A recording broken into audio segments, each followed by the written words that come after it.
tenemos censura. Cualquiera puede hablar. Sí. Leonardo, sin censura. Okay.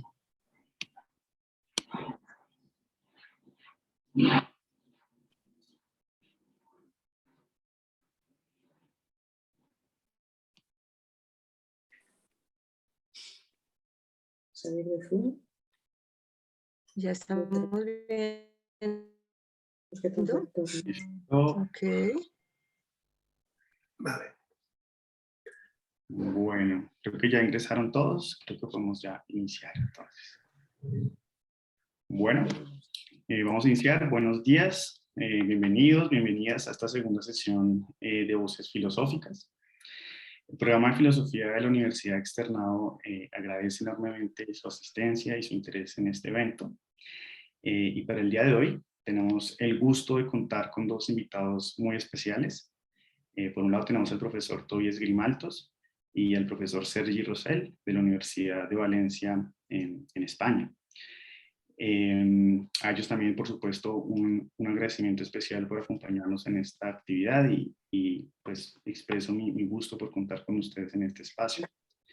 El profesor Tobias Grimaltos es catedrático jubilado del programa de filosofía en la Universidad de Valencia y principalmente sus investigaciones se han centrado en teoría del conocimiento, en la filosofía del lenguaje y también la filosofía de la mente. Además, pues es escritor, es autor de numerosos artículos en muchas revistas, tiene capítulos de libros y también muchos ensayos literarios.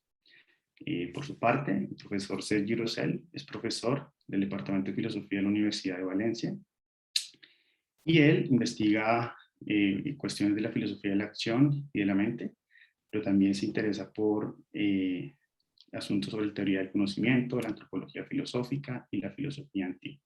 Asimismo, él también ha publicado múltiples artículos en revistas nacionales pues, en España e internacionales. Y bueno, después de esta introducción, entonces les cuento que la conferencia que los profesores nos presentan hoy se titula Mentiras y Engaños. Y esta es una reflexión pues de carácter filosófico sobre el concepto de mentira, sobre la diferencia con el engaño, sobre el bullshit y la posverdad. Y es interesante e importante mencionar que estas reflexiones están consignadas y hacen parte de su reciente libro Mentiras y Engaños, una investigación filosófica que fue publicada este año por la editorial Cátedra. Bueno, eso es todo lo que tengo que decir. Muchas gracias de nuevo y adelante, profesores. Les abro el micrófono. Hola, buenas tardes, buenos días ahí. Muchas gracias por la invitación. Estamos muy honrados. Y bueno, yo intentaré, bueno, voy a empezar yo. No sé si Sergi quiere decir algo antes de que yo empiece. Que también estoy igualmente honrado de haber recibido esta invitación y de estar aquí con vosotros, poder compartir las cosas que hemos ido pensando Tobias y yo. Pues nada, empezaré yo la sesión, contaré primero brevemente cómo surgió, digamos, este proyecto y me ocuparé también de la parte, digamos, conceptual del libro. El libro, como veremos luego, tiene como dos partes fundamentales, una que es más de análisis del concepto de mentira y el concepto de engaño, y una segunda parte donde se abordan las cuestiones que tienen que ver más con digamos, la cuestión social y ética de la mentira.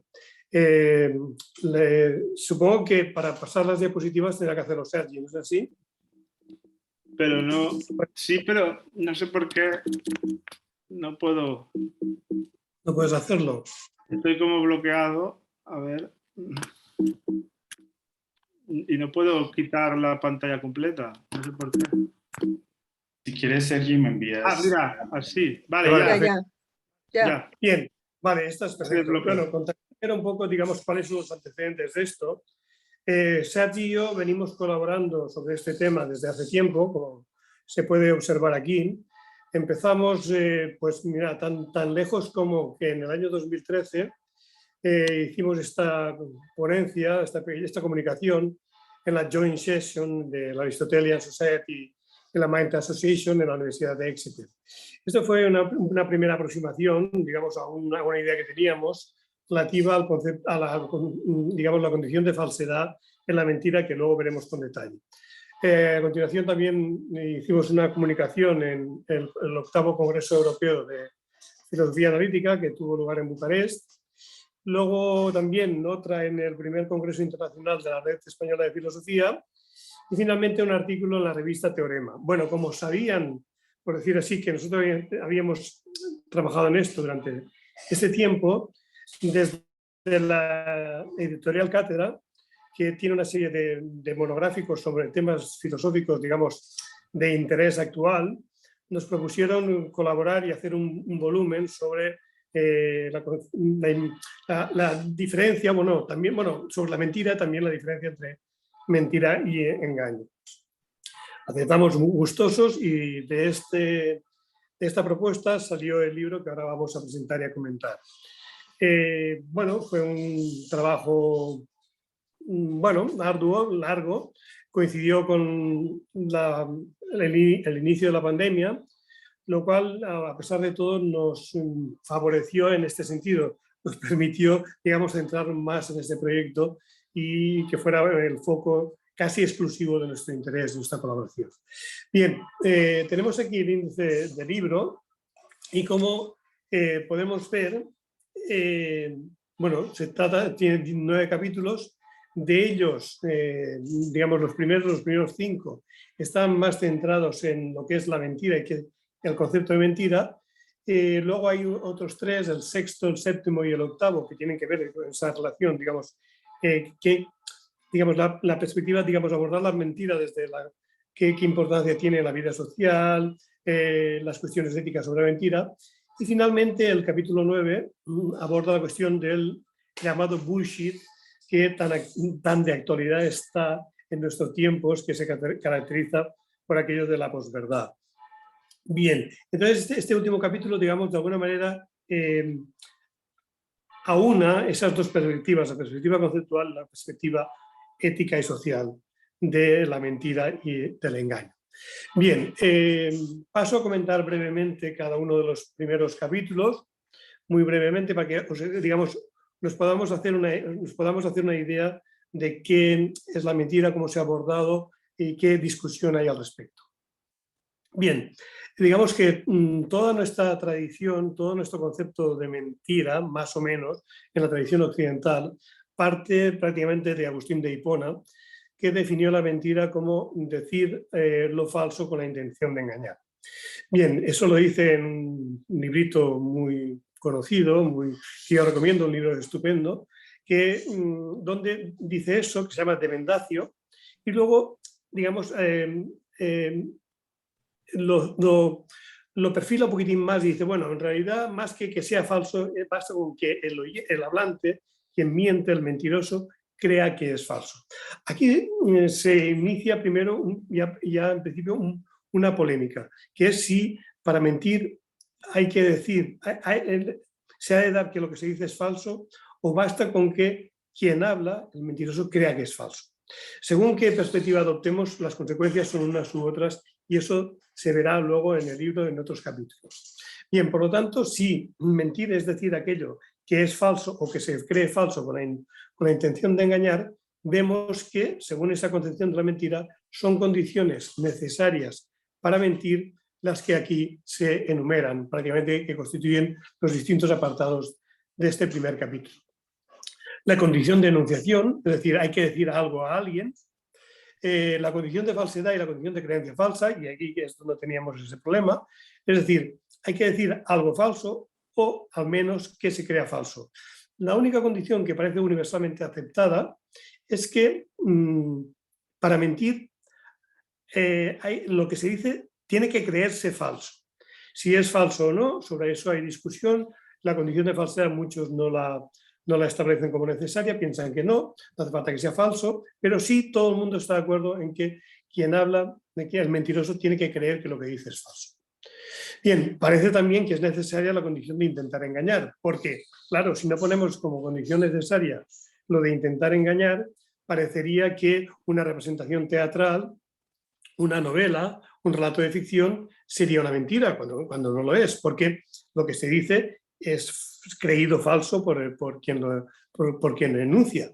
Pero claro, no podemos decir que un actor está mintiendo o que un novelista está mintiendo. Por lo tanto, parece que la condición de engañar sería necesaria para la mentira. Bien, hay un apartado aquí que dice más tipos de engaño y es por lo siguiente.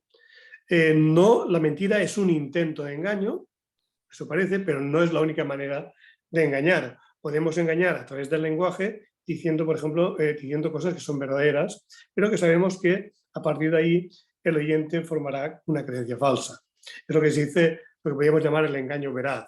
Es decir, tú, por ejemplo, me invitas a una fiesta en tu casa mañana por la tarde y yo, porque no tengo ganas de ir y tal, no quiero decirte no quiero ir, te digo, es que mañana tengo examen. El examen lo tengo por la mañana, no por la tarde. Entonces te digo algo que es verdadero, que yo creo que es verdadero, pero te estoy engañando porque tú formarás la creencia de que no puedo ir a tu fiesta mañana porque tengo examen a la hora de tu fiesta, lo cual es falso. Pero lo que he dicho es verdadero. Es decir, a través de la enunciación de algo verdadero, hago que tú formes una creencia falsa. Es decir, te he engañado, pero no he mentido porque no he dicho nada que sea falso ni nada que crea que es falso. No creo que es falso que mañana tengo examen. No es falso que mañana tengo examen.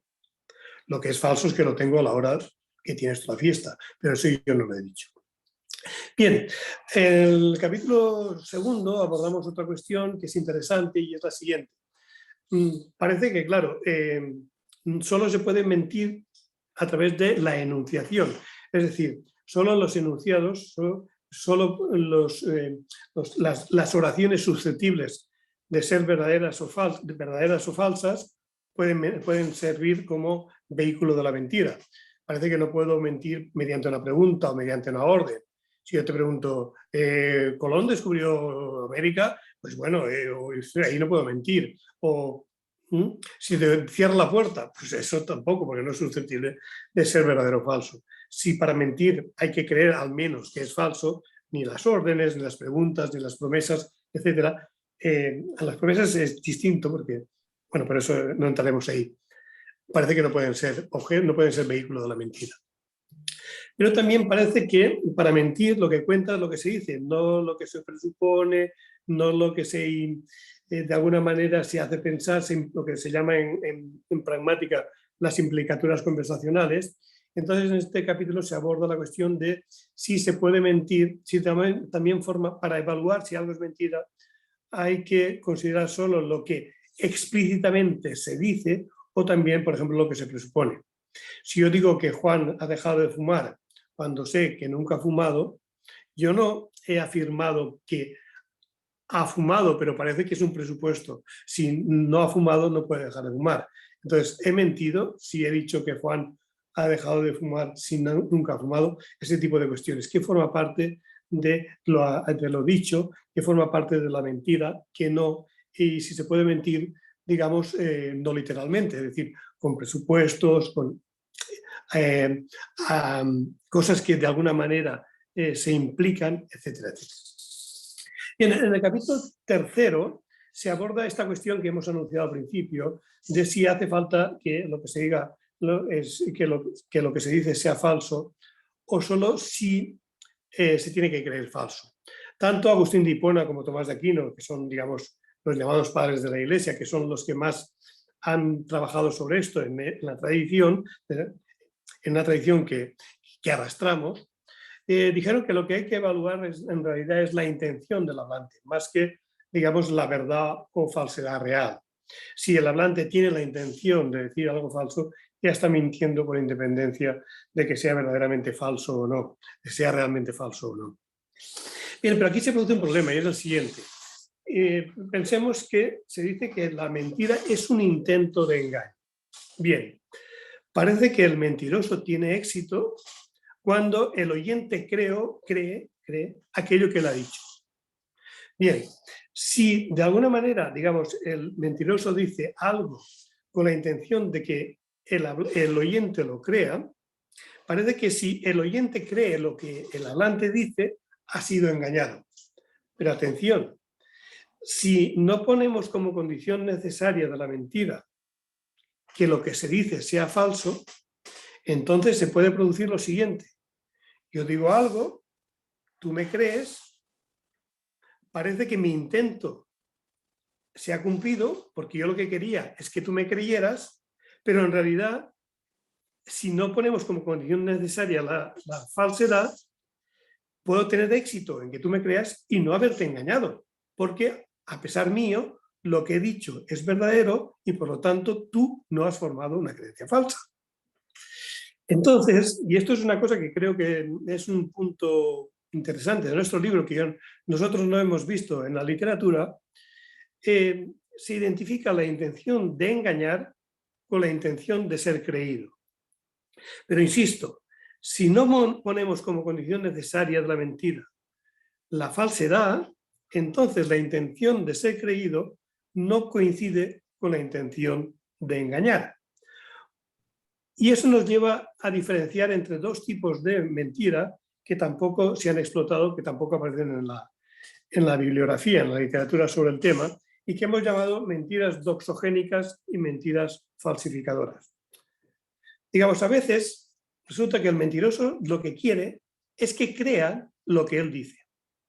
Por ejemplo, si un político, llamémosle, qué sé yo, George, dice que en Irak hay armas de destrucción masiva, creyendo que es falso, él lo que quiere es que crean eso en particular, que crean que en Irak hay armas de destrucción masiva. Está mintiendo porque cree que es falso, pero si no fuera falso, no se sentiría que no se ha cumplido su intención. Él lo que quería es que creyeran eso. Si a pesar de que él creía que era falso es verdadero, pues bueno, tanto le da. Entonces, y eso es lo que llamamos mentiras doxogénicas, digamos, a veces el mentiroso lo que quiere y su intención se cumple completamente si la audiencia cree lo que ha dicho. Pero ese no siempre es el caso. Jean-Paul Sartre tiene un relato muy bonito que se llama El muro, donde Pablo Ivieta es un soldado del ejército republicano, ha sido capturado por las tropas franquistas, está en un calabozo esperando que amanezca. Cuando amanezca lo van a fusilar. Bien, en esas circunstancias, donde él está con otros presos, la gente está desesperada, unos lloran, otros gritan, etc. Él en esas circunstancias ya está muy harto de todo, lo único que quiere es que llegue el amanecer y acabar con todo. Ya no quiere vivir, le da igual no, quiere acabar. Bien, en esas circunstancias, los soldados le dicen, si nos dices dónde está escondido tu camarada Ramón Gris, te perdonaremos la vida. Él no quiere vivir y sobre todo no quiere denunciar a su camarada. Convencido como está de que Ramón Gris está escondido en casa de unos primos, les dice, y también para burlarse de ellos, para que pierdan el tiempo, les dice que está escondido en el cementerio. Caramba, con la mala suerte que Ramón Gris se ha peleado con sus primos y se ha ido a esconderse en el cementerio. Cuando los soldados llegan y dicen, ya te puedes ir, Pablo Ivieta se quiere morir, se derrumba. Él no quería, aquí en este caso, él no quería que creyeran lo que dice, si lo que dice no es falso. Él quería engañar realmente, él quería que los soldados formaran una creencia falsa. No como el caso de George, que creyeran exactamente lo que él ha dicho, sino que formaran una creencia falsa que impidiera que localizaran a su amigo, a su camarada. Este tipo de mentiras, las mentiras que pretenden que digamos que la intención primera es engañar, es decir, que el oyente forme una creencia falsa, las llamamos mentiras falsificadoras. Bien, esta distinción no la hemos encontrado en la literatura y creo que es un aspecto positivo de nuestro libro, esta distinción que creo que es interesante. Bien, luego tenemos un problema con la definición clásica de mentira, es un problema reciente, y es que, claro, si hemos dicho que la condición de engañar, de intentar engañar, es necesaria para distinguir la mentira de otros actos de habla donde no se pretende, que no consideraríamos mentiras, como, digamos, eso interpretar una obra de teatro o escribir un relato de ficción. Bueno, parece que hay un tipo de mentiras, lo que se ha llamado mentiras descaradas, que no pretenden engañar. Bueno, entonces, ¿cómo vamos a definir mentira si esto también son mentiras para que no entre dentro de la categoría mentira las representaciones teatrales, etcétera, etcétera, pero sí que entren este tipo de supuestas mentiras que se llaman mentiras descaradas. Son mentiras en las que se llaman descaradas porque el hablante no pretende engañar, tampoco pretende pero no pretende engañar porque tampoco pretende ser creído.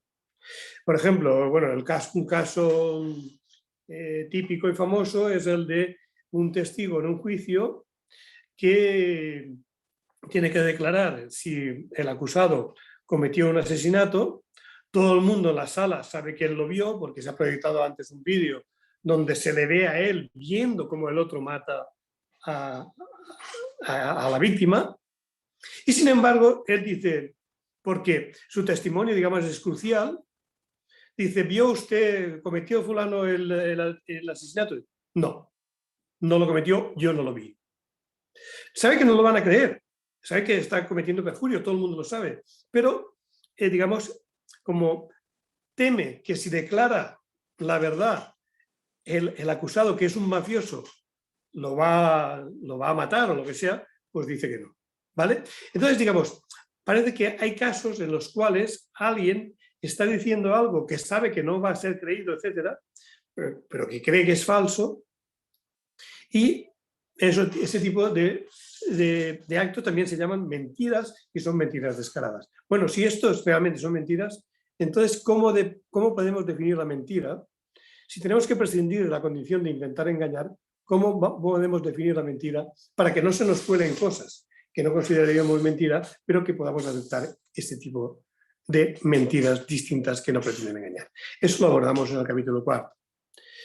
El capítulo 5 ya empieza a ser un poquitín, digamos, una transición al aspecto ético de la mentira.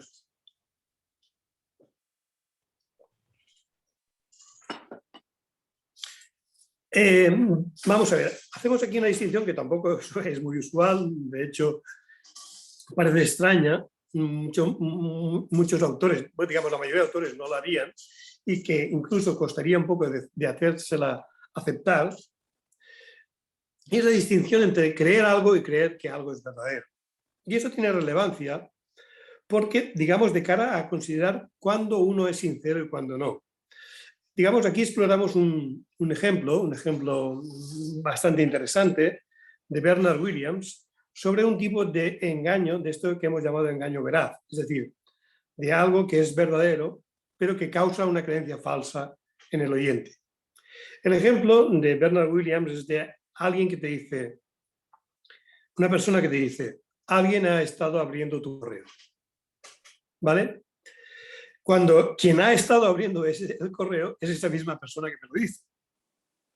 Claro, aquí aparentemente, digamos, la creencia de quien me habla, digamos, es verdad, y la hablante, en ese caso es una mujer, la hablante que me dice alguien ha estado abriendo tu correo, cree que lo que dice es verdad, alguien ha estado abriendo mi correo.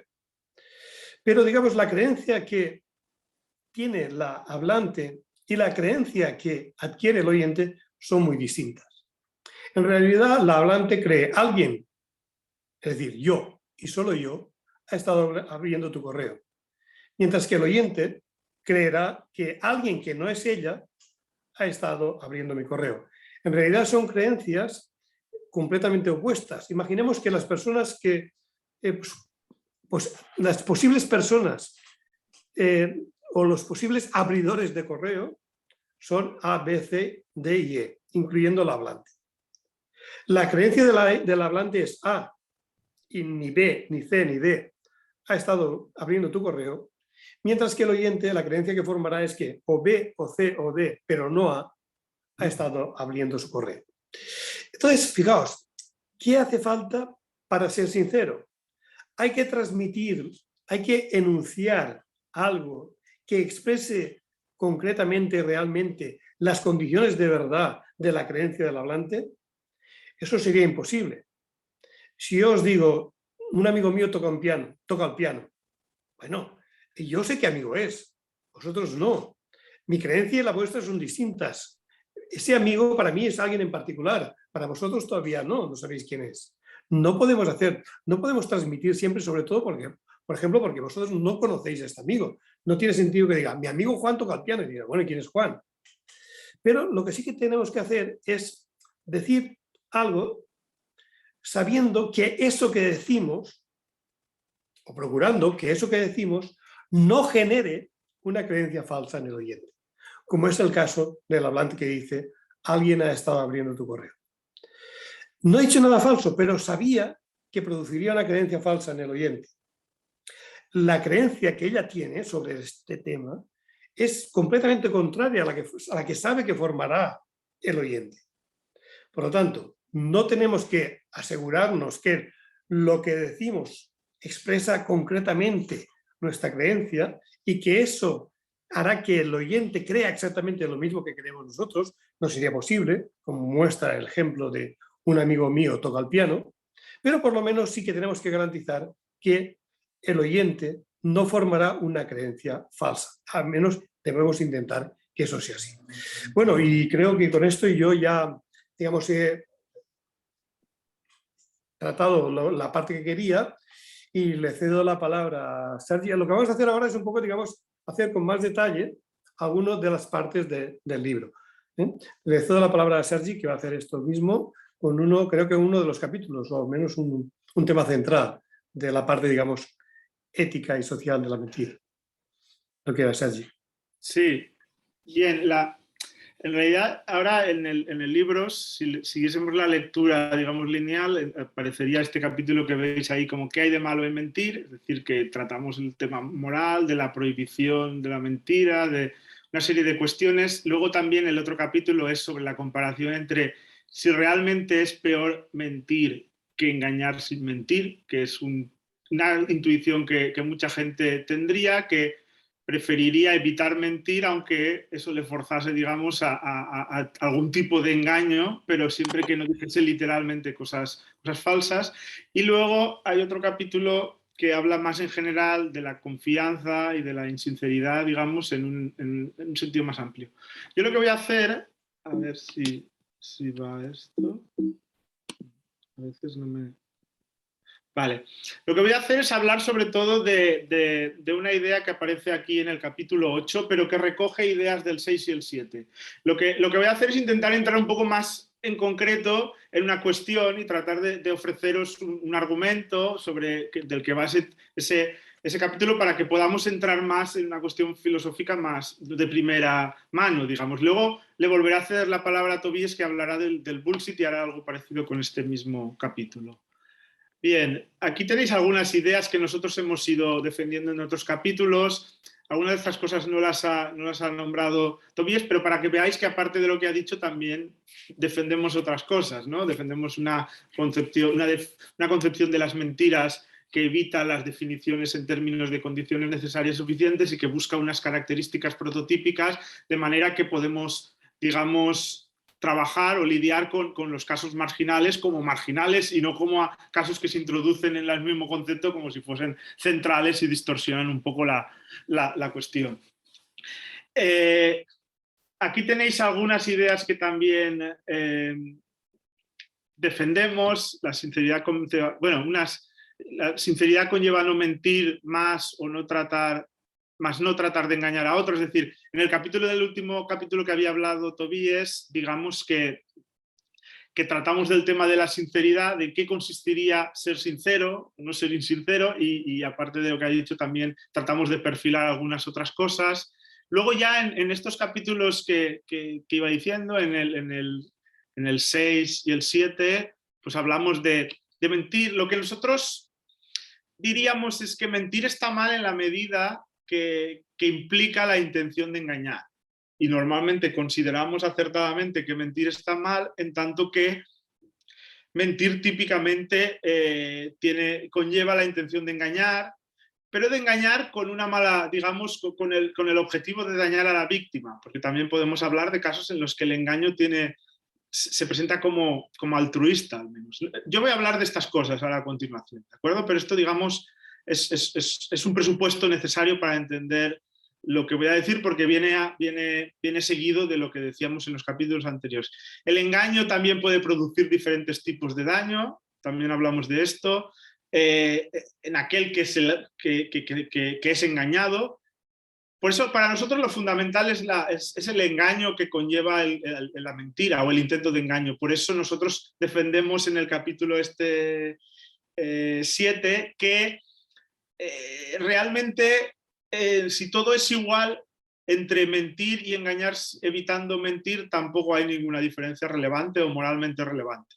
Bueno, esto está sometido a... Hay gente que piensa lo contrario y que es bastante polémico. No podemos entrar en ese argumento, pero vamos a entrar en otro argumento de lo que viene a continuación. Por eso pensamos que no hay una distinción fundamental entre mentir y otras formas de intentar engañar. A ver. No sé por qué me cuesta... Ahora, vale. Bien, lo que voy a hacer aquí es hablar un poco de... Vamos a hacer una especie de... A ver, lo pone aquí. Una cierta defensa parcial de la mentira. Esto puede resultar chocante, pero veremos en qué sentido. ¿De acuerdo? El punto de partida que me planteo aquí, que nos planteamos, es el siguiente. Bien, todo esto parece razonable. Nosotros queremos personas que sean confiables a nuestro entorno, en el mundo, digamos. Para ser confiable parece que una condición necesaria es ser sincero, ser honesto. Para ser honesto, sincero, hay que ser veraz, es decir, no hay que ser mendaz. Así que, digamos, habría aquí unas conclusiones parciales. No se puede ser honesto siendo mendaz o engañando, y no se puede ser confiable si alguien es deshonesto. ¿De acuerdo? Parece que la honestidad constituye, y definimos la honestidad como una disposición a evitar engañar. Se suele definir de esta manera, ¿de acuerdo? En sus diferentes formas.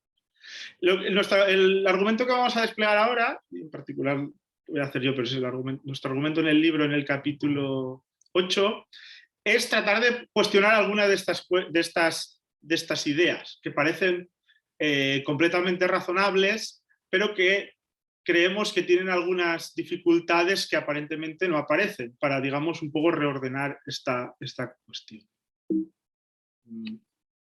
Bien, aquí trataré algunas de estas cosas. Algunas las saltaré porque veo que es demasiado, nos ocuparía demasiado tiempo, pero lo esencial creo que lo puedo explicar de una manera bastante clara. Normalmente, ¿cuál es la objeción contra la mentira típica? Bien, una objeción podría formularse de este modo. La comunicación humana depende de que seamos sinceros en nuestros actos de habla. De otro modo, no podríamos confiar unos en otros y la vida en común se volvería imposible, por ejemplo. Otra manera de formular algo así sería: lo que uno dice, lo que decimos, es la forma más directa que tenemos de acceder a lo que otro piensa. Lo que yo digo es la forma más directa que otro tiene de acceder a lo que yo pienso. Si no podemos confiar en las palabras de otra persona, porque dice mentiras, trata de engañar, digamos que no podríamos mantener relaciones genuinas con otras personas. Y claro, mantener relaciones genuinas, digamos, en cierto nivel y en cierto grado, es algo necesario para conformar una comunidad moral. Digamos que a partir de esto, algunos autores tradicionalmente han hablado de una especie de prohibición absoluta de la mentira. Mentir está mal en todos los casos. Por ejemplo, Agustín, Tomás, Montaigne también tiene algún fragmento que dice esto, o más típicamente Kant, ¿no? Más claramente. Aunque esta visión nosotros la discutimos en otro capítulo y nos parece hay un punto que es exagerada, ¿de acuerdo? Vamos a intentar ver en qué medida una versión más matizada sería realmente más defendible y por tanto más interesante. Una versión más matizada podría ser la siguiente. Bien, la mentira, aunque no siempre destruya, digamos, la comunidad moral o destruya la cohesión de una sociedad humana, al menos, digamos, que sí que parece que la socava en la medida que esa mentira está más o menos extendida o tiene más o menos importancia, repercusión social. Bien, aquí hay una idea de Frankfurt que no voy a leer porque no me va a dar tiempo, pero la idea que dice aquí Frankfurt es algo así. Bueno, ¿realmente esto es así? Es decir, ¿realmente el hecho de que las personas mientan impiden que exista una comunidad? Bueno, porque parece que si esto es así, no existe ninguna comunidad, porque todas las que conocemos, o el mundo tal y como lo conocemos, parece que es un mundo en el cual la gente miente. Y aún así, nuestra comunidad, nuestras sociedades más o menos aguantan. Seguramente a cierto punto aquello se destruiría, pero hay una cierta fase, digamos, hay un cierto ámbito o un cierto grado en el que podemos tolerar, digamos, la mentira. Frankfurt lo que viene a decir ahí que no hay problema con que la gente mienta mientras seamos capaces, digamos, de arreglarnos dentro de un mundo de gente que miente, más o menos, y por unos aspectos u otros, ¿de acuerdo? Lo que nosotros vamos a defender, o la primera idea, la primera tesis que vamos a comentar e intentar defender, es que a veces la mentira puede estar justificada. Creemos que lo está cuando está forzada, y ahora diré en qué sentido, pero a veces también puede serlo cuando no lo está. Y vamos a intentar ver en qué sentido quiero decir esto. Bien, hay una manera fácil, yo creo, un ejemplo típico, un caso que Leonardo conoce muy bien, ¿no? que es los casos de la mentira en Kant, ¿no? Y que, por cierto, su tesis nos resultó muy interesante, muy informativa para el capítulo que tratamos de estas cuestiones. Digamos que este sería un caso donde aceptar la mentira parece bastante razonable. Es decir, imaginemos un caso en el que hay una amenaza grave, incluso de muerte o para ti o para otra persona, no es el caso de Kant, habla de otra persona, y parece que en ese caso uno está autorizado a mentir, ¿de acuerdo? Parece que incluso podría haber un sentido en el que si yo tengo la obligación de tratar de defender a los demás, defender la vida de otra persona, incluso podría decir que casi que tengo la obligación de mentir si ese es el mejor método para evitar que la otra persona sea dañada.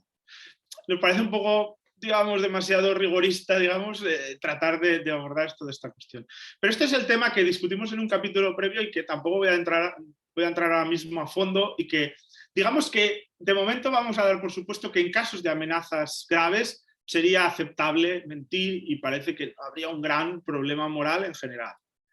Otro caso típico es las mentiras defensivas. A veces decimos ciertas mentiras, por ejemplo, imaginemos que tratamos de mentir, que pensamos que la mejor salida de una persona que es injustificadamente curiosa, que nos está preguntando por cierta cosa, podría ser decirle alguna pequeña mentira, alguna cosa que lo despiste, ¿de acuerdo? Esto lo podrá relacionar con la idea, que está también en el debate de Kant con Constant, de quién tiene derecho a la verdad, etc. Claro, aquí hay maneras de salir de este atolladero, digamos, sin mentir. Por ejemplo, uno se puede hacer el sordo, o sea, como que no ha oído la pregunta, o puede fingir que has entendido otra cosa y hablar de otra cosa o contestar otra cosa. Puede evitar contestar de algún modo, es decir, yo que sé, levantándose, me llaman al teléfono, no sé, cualquier cosa antes que mentir, rechazar directamente la pregunta. Pero claro, aquí ya estamos introduciendo un elemento Nosotros haciendo esto también estamos tratando de confundir a la otra persona. No mentimos, estamos conservando nuestra integridad de no mentir, pero hay un sentido en el que aquí parece que lo fundamental sería no meter a la otra persona, digamos, en ciertas trampas. Entonces parece que estamos moviéndonos ya en un terreno en el que mantenerse en la idea de que no hay que mentir a toda costa empieza a ser un poco, digamos, un cierto purismo, a lo mejor malentendido. Y por otro lado, estos movimientos no siempre son posibles. Puede haber situaciones en las que uno se vea claramente, digamos, obligado, o no obligado en el sentido de fuerza física, pero que la situación esté tan incómoda o tan aparentemente violenta que el mejor recurso sea simplemente, pues, decir una mentira y salir del paso, porque de alguna manera también pensamos que la otra persona no tenía derecho a hacernos esta pregunta, porque se mete demasiado, digamos, en nuestra intimidad, de alguna manera. Aquí hay un ejemplo de un psicólogo. Los psicólogos dicen que nosotros mentimos todos los días, no sé cuántas veces, también los sociólogos que han estudiado esto. Digamos que la perspectiva que nosotros queremos introducir es vincular más estas ideas, estos principios filosóficos con lo que nosotros realmente hacemos y no ver como unos principios de morales, etcétera, de no mentir, que se elaboran siempre un poco en muy abstracto y luego cuál sería esta práctica y como digamos como un divorcio entre estas dos áreas. Lo que tratamos de hacer aquí es unir digamos, nuestra realidad moral a partir de nuestra experiencia y aquello que debemos pensar sobre cómo debemos actuar y entonces pensar esto de una manera más vertida, digamos, sobre nuestra experiencia cotidiana. Bien, hay más mentiras que podemos introducir. Por ejemplo, las mentiras piadosas, ¿no? No sé si en Colombia se llaman también así, a veces se usa el anglicismo mentiras blancas, ¿no? Pero creo que en castellano es mejor piadosas. Bien, son falsedades. Por ejemplo, Bo, que es una autora que tiene un libro importante del 78 sobre esto, dice falsedades que no pretenden dañar a nadie y que tienen poca importancia moral. De este tipo de mentiras hay muy variadas, ¿de acuerdo? Por ejemplo, aquí tenemos algunos ejemplos de algunas que a veces se llaman como prosociales o que tienen algún beneficio social. Normalmente tienen motivos benevolentes y se supone que se entiende que sus efectos son socialmente útiles. Pensemos en conversaciones convencionales como cuando te presentan a alguien y dicen encantado de conocerte o de conocerle. Realmente, digamos, si tomamos la literalidad de lo que decimos, muchas veces a lo mejor no lo estamos y simplemente a veces odiamos a la otra persona y bueno, si la conocemos igual no la podemos odiar, pero tenemos alguna animadversión hacia ella, etc. También, por ejemplo, muchas veces ponemos excusas falsas a invitaciones o a peticiones, a veces a partir del engaño no mendaz, pero a veces a partir de una mentira. Ay, es que no puedo porque... Y es falso realmente. Muchas veces también nos esforzamos por interpretar positivamente circunstancias que son muy negativas, que son deprimentes. Incluso a veces mostramos gratitud por regalos que nos han parecido horripilantes, pero que nos vemos obligados, digamos, a decir que nos encantan, etc. Hay otras veces que recurrimos también a lo que se puede llamar un elogio exagerado, ¿de acuerdo? Por ejemplo, esto en el ámbito anglosajón es más típica la cartas de recomendación para todo, y a veces hay una tendencia a exagerar o no, y las consecuencias que esto pueda tener. Bien, a veces también usamos mentiras para dar sorpresas a la gente, les engañamos, tenéis que tal, porque en el fondo estamos llevándolo a un sitio, por ejemplo, porque allí hay una fiesta para su cumpleaños, etc.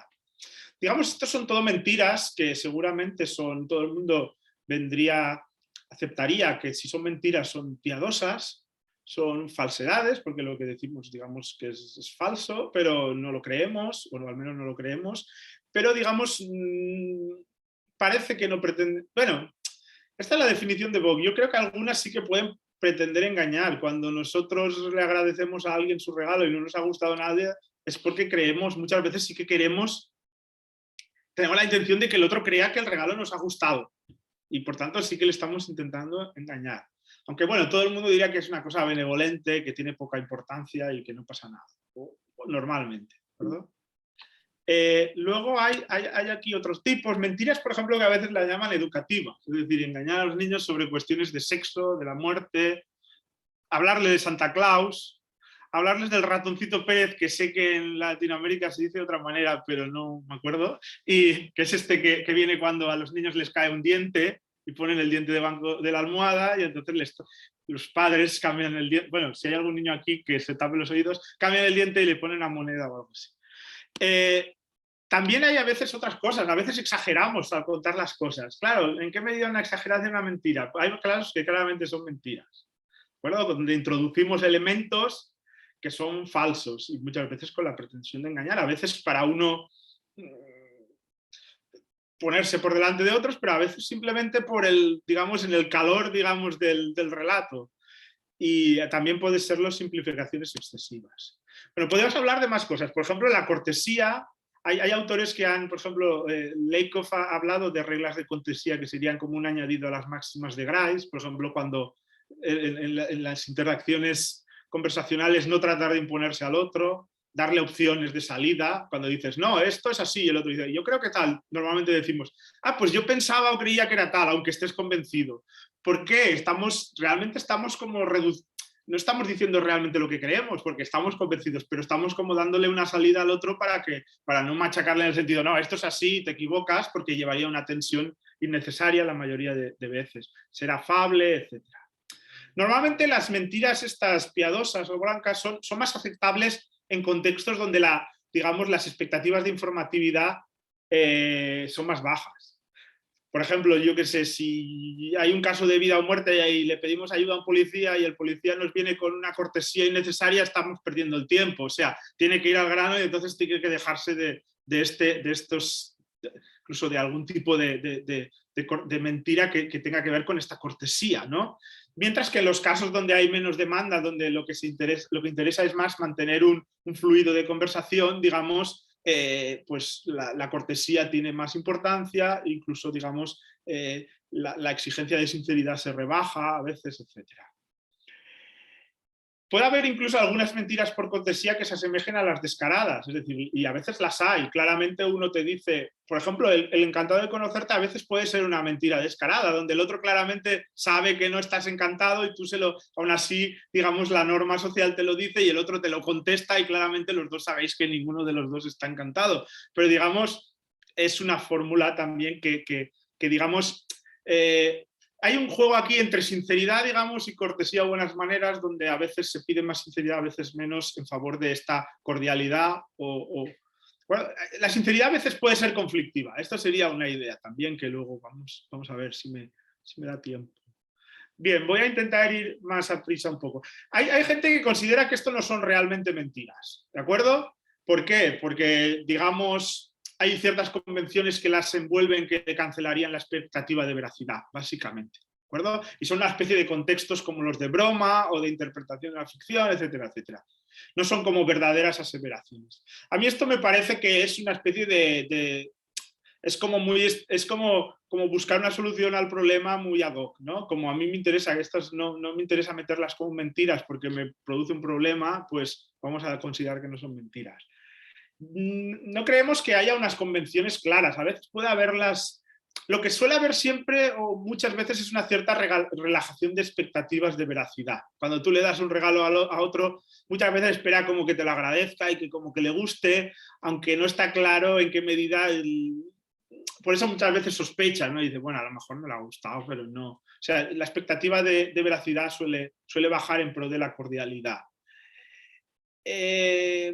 Bock también dice que hay un continuo entre mentiras piadosas y no piadosas, y esto nosotros lo aceptamos, es decir, en la medida que hay este continuo, pues esto también como que destruye la idea de que estas mentiras piadosas que hemos llamado, hay unas convenciones lingüísticas o sociales que claramente las delimitan como no auténticas mentiras.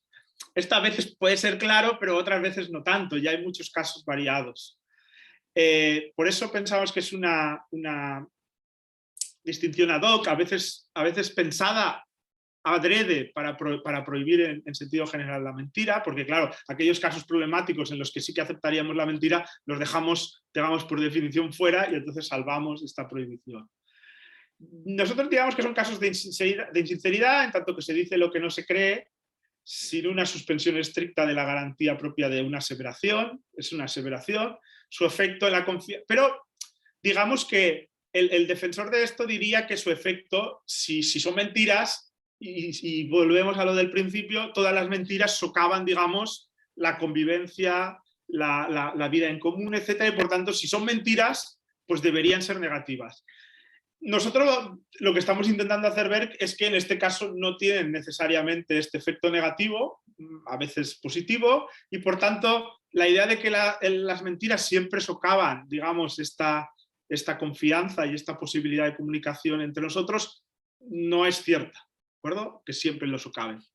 Que esto va en la línea de la intuición aquella que vimos que decía Frankfurt al principio, pero que él simplemente lo deja ahí, no lo desarrolla, y que, digamos, este argumento va un poco en su línea, pero va mucho más allá de lo que él simplemente sugiere. Nosotros pensamos que sí que son mentiras. Otra objeción sería, si son mentiras, son condenables. Entonces, otra versión sería decir, las mentiras piadosas no son aceptables. Por ejemplo, la misma Bock dice que que sí que existe, en tanto que existe un continuo entre mentiras piadosas y no piadosas, eso hace que toda mentira sea problemática. Y que, por ejemplo, incluso haya un peligro claro del daño agregado, que dice ya, cuando tú dices una pequeña mentira no pasa nada, pero si vamos sumando, puede ser que al final haya un efecto dañino amplio y que, por ejemplo, al final haya un problema de confianza y honestidad.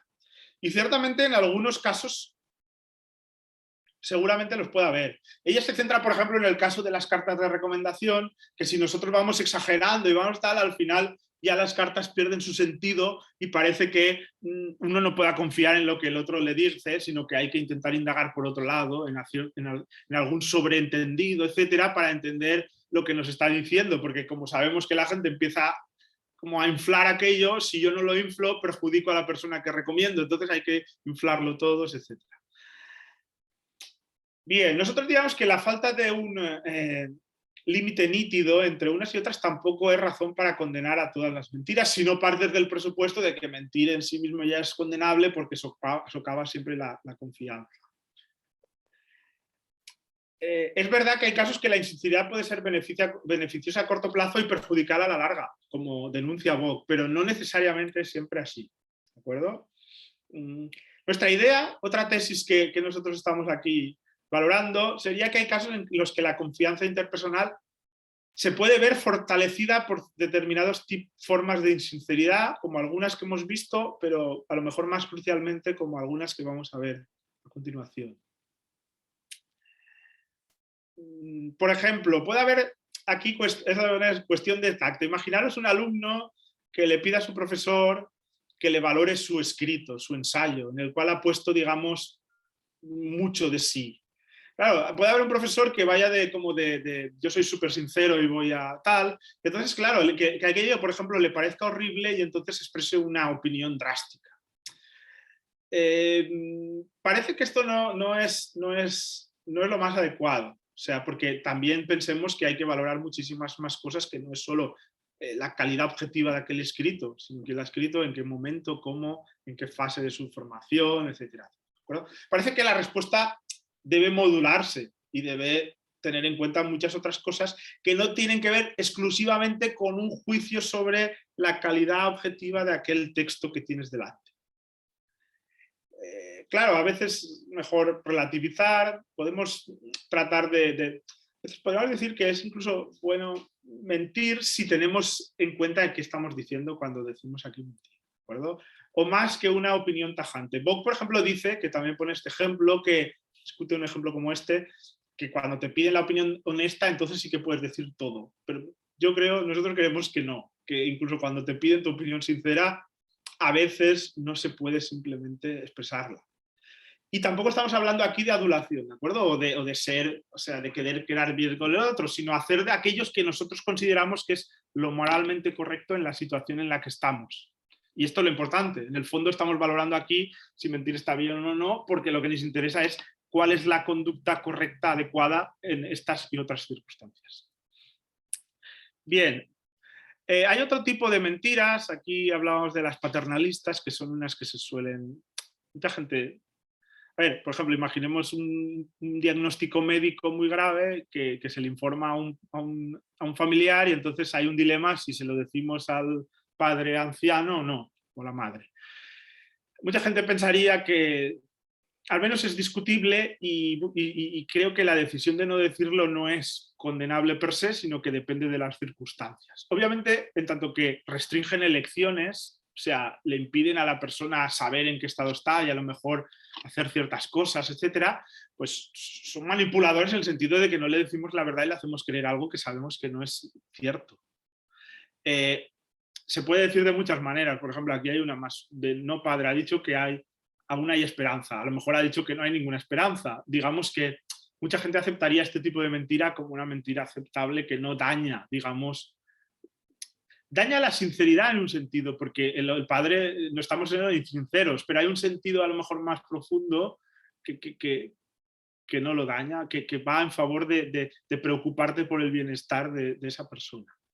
Claro, son manipuladoras porque le engañamos, etcétera, y tal, pero digamos que el que una cosa sea manipuladora el que una cosa sea paternalista, que sea paternalista de alguna manera, a veces implica cierto tipo de manipulación, no siempre es una razón definitiva en su contra. O sea, sí que produce, por ejemplo, Williams habla de una especie de se dice regret, que es difícil de traducir a veces al castellano, pero aquí hay como algo que nos queda, un malestar que nos queda, porque aunque creamos que lo correcto en cierta circunstancia era no decirle toda la verdad y para que, por ahí imaginemos que le quedaba poca vida y que esto le ha hecho vivir lo que le quedaba mucho mejor, etcétera, etcétera, pero eso no quita que nos pueda quedar como un malestar de haber tenido que mentirle. Esto no lo negamos o no hay que pasarlo por alto y creemos que es muy importante.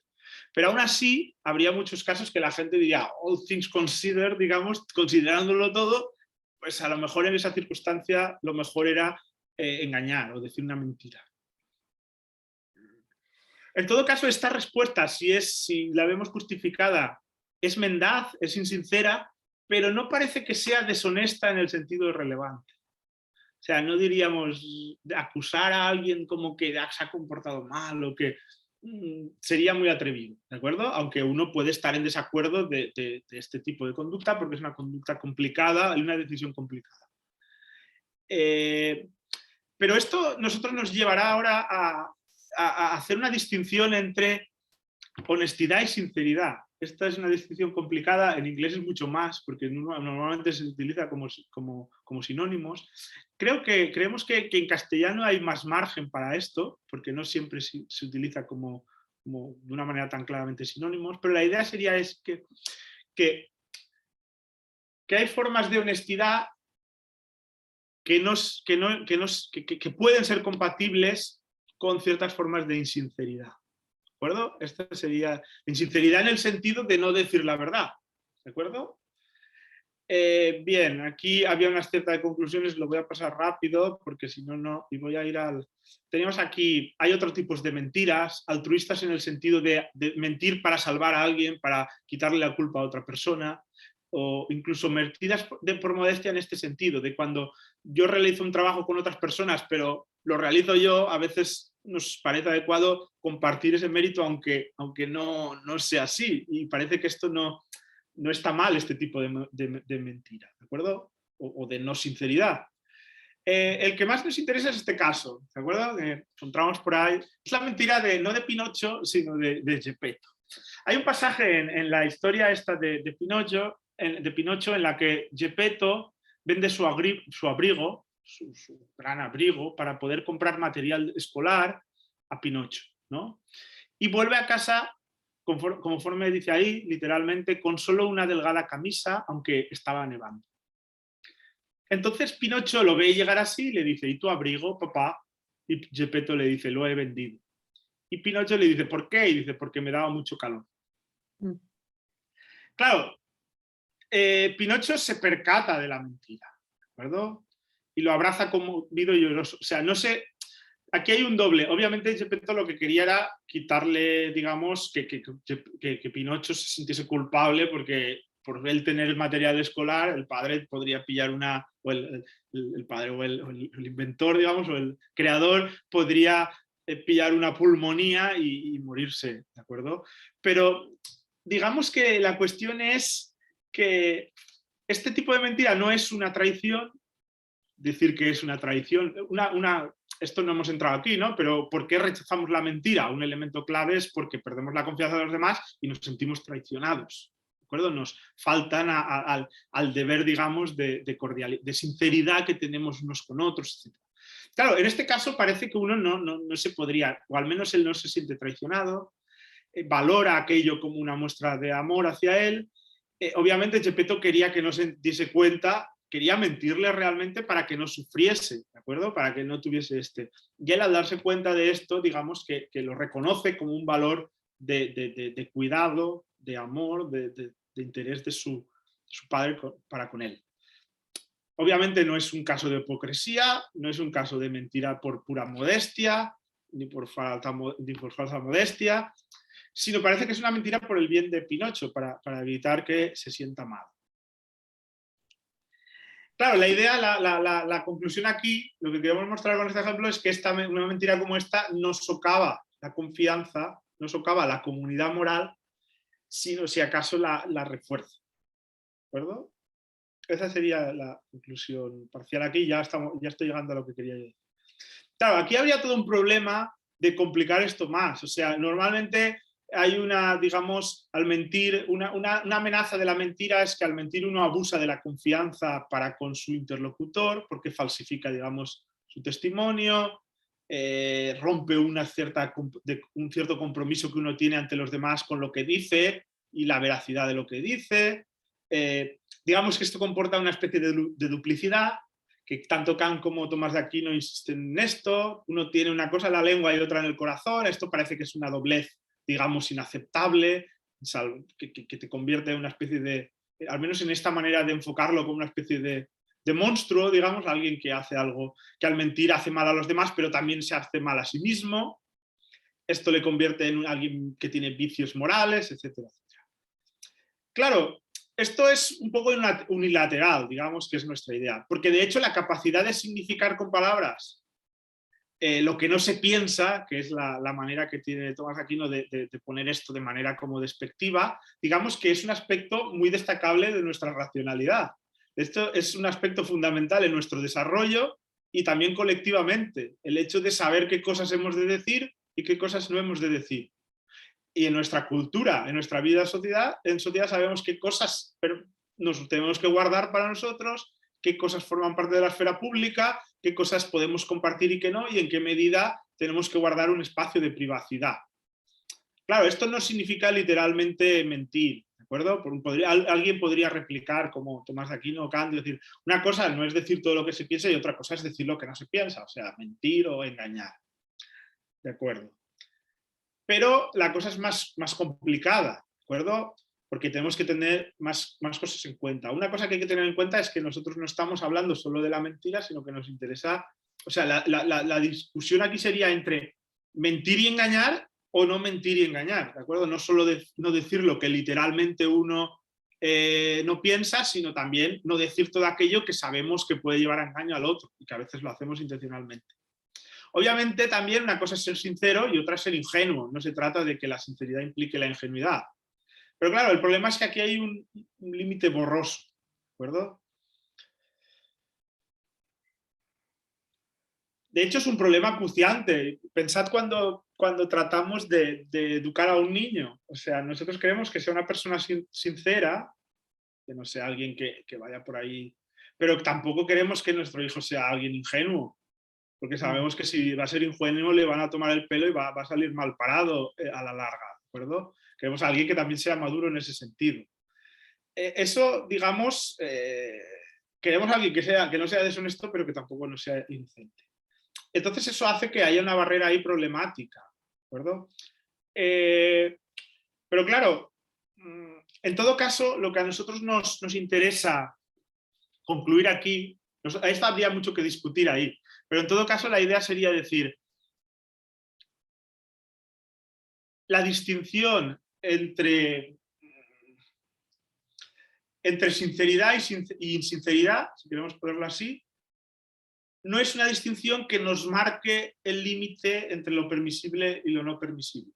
Parece que, para estos autores que estamos discutiendo, aún es más duro, más fuerte, es mentir y no mentir marca la diferencia entre lo permisible, el de lo permisible y lo permisible, ¿de acuerdo? Y ahí parece, yo diría que ahí hay un error claro, pero aún yendo a una versión mucho más light, digamos, de esto, aún así parece que esto no nos va a permitir fijarnos solo en la sinceridad. La sinceridad no es equivalente ser sincero a permisible y ser insincero a no permisible.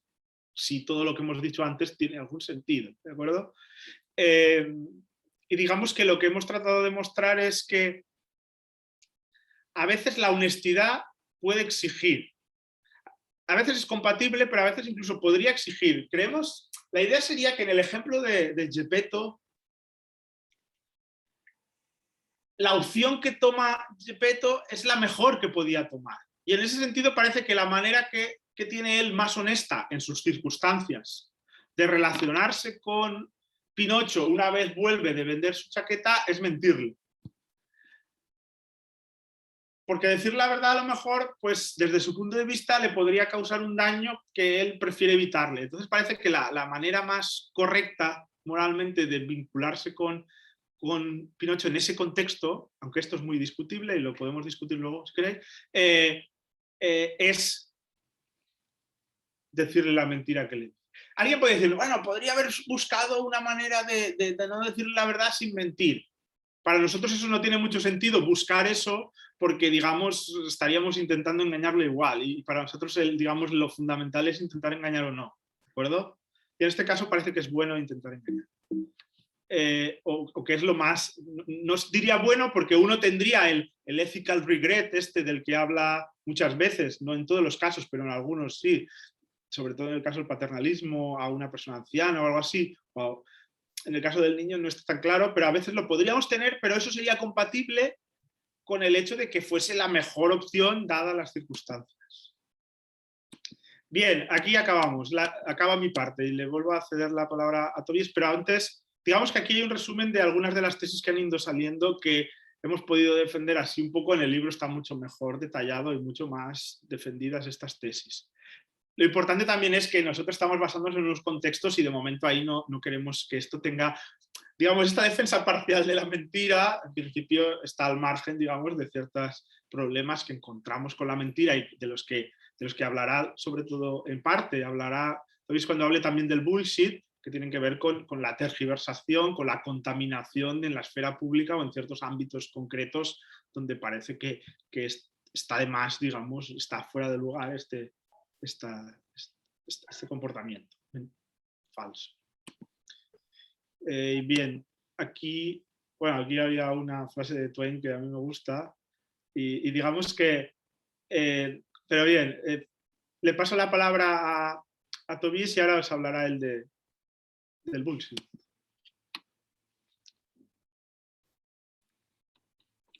Bueno, gracias, Sergi. Yo ahora lo que pienso es lo siguiente. Dada la hora que es, no sé si vale la pena entrar con mucho detalle en esto, porque además, digamos, como yo no puedo ir pasando las diapositivas, puede ser un poco complicado y hacérsenos demasiado tarde, porque de verdad a mí me gustaría que hubiera, digamos, lo que me interesa más es la discusión que podamos tener entre todos. En cualquier caso, os doy nada, 2 minutos, 5 minutos, os explico más o menos qué es esto del bullshit y qué decimos nosotros al respecto. Bueno, bullshit es una palabra que no sabemos cómo traducir, creo que no se puede traducir, porque incluso en inglés, tal como la explica y la utiliza, digamos, quien la ha estudiado filosóficamente, que es Harry Frankfurt, también, digamos, no recoge todo su significado o el significado quizá más extendido. El bullshit que nos interesa en nuestro libro es ese bullshit del que habla Frankfurt, es la despreocupación porque aquello que se diga, aquello que se dice sea verdad. Es decir, el bullshitter, el que hace bullshit, es alguien que habla sin que le preocupe demasiado si lo que dice es verdadero o falso. Lo que pretende engañar no es sobre el contenido de lo que dice, no sobre la verdad de lo que dice, sino con cuál es su intención al decir lo que dice. Pretende manipular, pretende pasar por una persona amable, por convincente, por no sé, por algo. Digamos, lo que guía al discurso es la conveniencia, decir lo que le conviene dadas sus pretensiones generales. No aquello que debería guiar el discurso, que es decir lo que se cree verdadero. No es como el mentiroso, que el mentiroso debe conocer la verdad para negarla, para decir lo contrario. Al bullshitter en realidad no le preocupa la verdad o la falsedad, porque lo que pretende no está guiado en absoluto por ese valor, sino simplemente por otras cosas, por qué le conviene decir. Por ejemplo, pues no sé, pasar por alguien que es simpático, o pasar por alguien que es un patriota, o pasar por alguien que se preocupa por los demás, etc. Cuando en realidad es falso. O por ejemplo, por hablar de lo que no sabe, como puede ser un tertuliano que se ve obligado a tener que hablar, porque participa en muchas tertulias, muchas veces de aquello que no sabe. Bien, entonces, digamos, lo que caracteriza el bullshit, según Frankfurt, es la intención que tiene el hablante de eso, de despreocupación por la verdad, de por cómo son realmente las cosas. Ha habido críticas a esto y fundamentalmente lo que hacemos nosotros en el libro es lo siguiente. Hay algún ejemplo en que parece que se da algún caso de bullshit, que sí que, sin embargo, sí que hay preocupación por la verdad. Carson en concreto presenta el caso de una estudiante que está haciendo un examen, no tiene ni idea de la pregunta que se le ha hecho en el examen, pero sabe que si contesta algo, el profesor le pondrá algún punto. Si contesta algo que sea verdad, aunque no sea respecto a esa pregunta, pero si lo que dice es falso, lo suspenderá. Bien, en ese contexto, la estudiante tiene preocupación por la verdad, en el sentido que quiere que lo que diga, que lo que dice sea verdadero, pero no tiene, pero en realidad es bullshit porque no le interesa para nada, no está contestando realmente a lo que le preguntan y sabe que no lo está haciendo. Bien, entonces parecería que mientras que si caracterizáramos todo esto en términos de las máximas de Grice, las máximas conversacionales, es decir, aquellas máximas que guían nuestro discurso, que son relativas, según Grice, a la cantidad de información, a la calidad o cualidad de esa información, a la relación de esa información y al modo de esa información, el mentiroso se caracterizaría por violar la primera máxima de calidad, es decir aquello que cree que sabe que es falso, mientras que el bullshitter se caracterizaría más bien por despreocupación o por violar la segunda máxima, decir aquello para lo que carece de evidencia suficiente. Es decir, hablar de lo que no sabe. O de lo que, aunque él sepa, pues no pretende decir siempre la verdad, ni mucho menos, no le preocupa. Bien, en el caso de Carson parecería una excepción a esto, puesto que la estudiante sí que pretende cumplir con esta máxima, pero en cambio, por ejemplo, está violando otra máxima, que es la máxima de relación, sea relevante. Lo que dicen no es relevante para la pregunta. Bueno, ante esto, nosotros lo que proponemos es ampliar la consideración del bullshit de esta manera.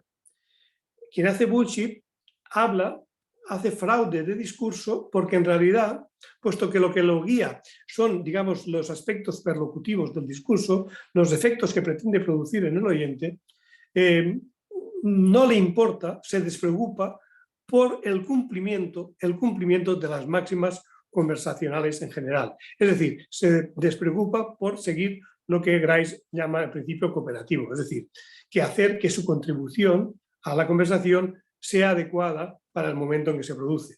Es decir, es alguien que habla sin que le importe estar cumpliendo con las máximas conversacionales, sean de cantidad, de cualidad, de lo que sea, porque no es eso lo que le guía, sino lo que lo guía es producir ciertos efectos en el oyente, escondiendo que esa es su pretensión real, escondiendo que no pretende decir cosas que sean verdaderas o falsas o que cumplan con las máximas conversacionales, sino que lo que pretende es producir ciertos efectos perlocutivos en el oyente, como eso, pues parecer patriota, o parecer bueno, o parecer amable, o parecer que se preocupa, en fin, ese tipo de cosas. Bien, y eso yo creo que es lo que quería decir. Teníamos aquí preparado un PowerPoint al respecto, donde se contempla con más detalle muchos aspectos del bullshit, pero creo que esto es la esencia y es lo fundamental. Entonces, sí, como creo que lo interesante sería establecer un debate, yo lo dejaría ahí y os cedería muy gustoso a vosotros la palabra. Listo, perfecto, muchas gracias Sergi, muchas gracias Tobías, de verdad, muy juicioso todo en la presentación y bueno, en fin, muchísima información. Entonces, cedo la palabra para los asistentes. Quien tenga dudas, comentarios, por favor levante la mano en la función de reacciones y pues vamos dando la palabra.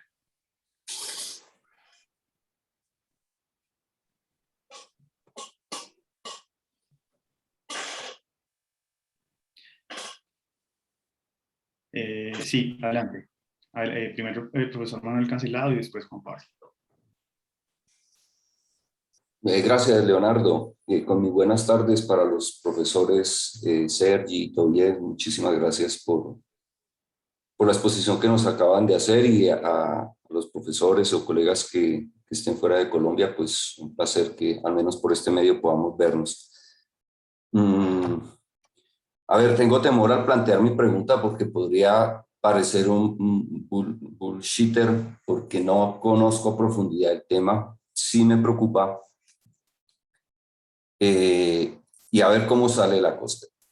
Estoy viendo si la carga de la prueba la podemos descargar en otro. Es decir, si no es el mayordomo el asesino, sino de pronto podemos ver por otro lado, si no es la mentira exactamente lo que habría que condenar y si hay algo que condenar. A ver si me explico. Las palabras grandes como verdad, bondad, sinceridad, lucen a veces como puntos de llegada a donde queremos como sociedad llegar y lo que fuese deseable para todos. En nuestra experiencia cotidiana, y Sergi decía algo, no tampoco podemos ser ingenuos, sucede que cuando se intenta a veces ser veraz, se es castigado. Si yo le digo a mi jefe la verdad de por qué llego tarde, porque no vine a trabajar, pues le gustará escuchar las excusas de siempre y no la verdad, si fue que me cogió el sueño o sencillamente no quería ir a trabajar. Como que el mundo que vamos construyendo valora más o acepta más las mentiras del día a día que el que se diga la verdad. Si a mi jefe le digo la verdad, me podría despedir o me podría castigar y no valoró que le hubiese dicho la verdad. Se siente bien si le miento, poniendo un poco de exageración en el ejemplo. Y entonces mi pregunta es, ¿no será que es que somos así? ¿No será que el mundo, el hecho mismo de que yo no pueda leer la mente del otro, pues le pido que sea sincero? Y como no le puedo descubrir sus pensamientos, yo egoístamente valoro que me diga la verdad, pero para beneficio mío, no del que la tiene. Pienso incluso en el mundo natural, sin irme a darwinismos sociales, pero tampoco sin obviar el ADN. Cuando las cebras se juntan todas para disuadir a quien las persigue, al cazador, no es que quieran engañar, es que son cebras. Y al juntarse hace que el león se distraiga. O el camaleón, cuando semeja el color de una hoja, no es que quiera ser hoja, es que es camaleón, es que es así, no está engañando, no está diciendo mentiras. ¿No será que nosotros tenemos algo de eso? Termino ahí para dar paso a las otras preguntas. Pediría de verdad a Sergi y a Tobias, seguramente que ya han transitado por esas preguntas, que me digan con toda tranquilidad: Manuel, por ahí no te metas, que no vas a llegar a ningún lado, déjalo así y léete el libro, que lo haré con gusto, claro.